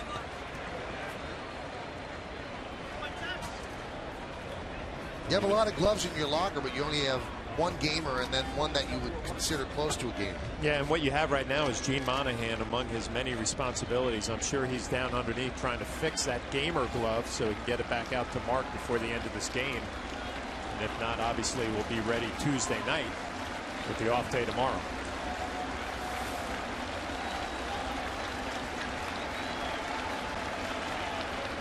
And the 0-2 outside.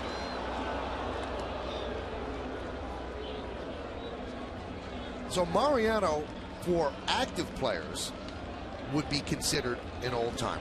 But for old-timers, he's not considered old enough because he's still dealing. Like that, strike 3. Blackmon down looking, and the Rockies are down to their final out. Well, you see why Mariano's been so successful for all these years. Couple of cutters inside, and then he freezes the lefty Blackmon right on the outside corner. Good catch by Russell Martin. Brian O'Nora makes the call. Well, John, you can't script it much better than this. Jorge Posada hits a big home run in this game, and the oldest Yankee in terms of age, and he's been here since '95. Mariano Rivera looking to nail it down. Iannetta takes it upstairs. Been a long day for the Yankees out here for the Old Timers Day ceremony. A good day for the Old Timers. Be a nice win for the Yankees. Enjoy that day off tomorrow. The 1-0. 1-1. Rivera looks locked in.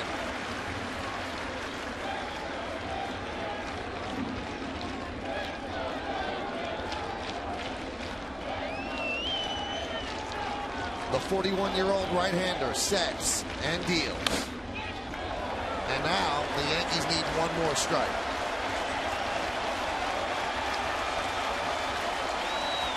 Mariano has nailed down 66 interleague games, leading number 2, Trevor Hoffman, by 26. And he was tied with Troy Percival. Pitches high.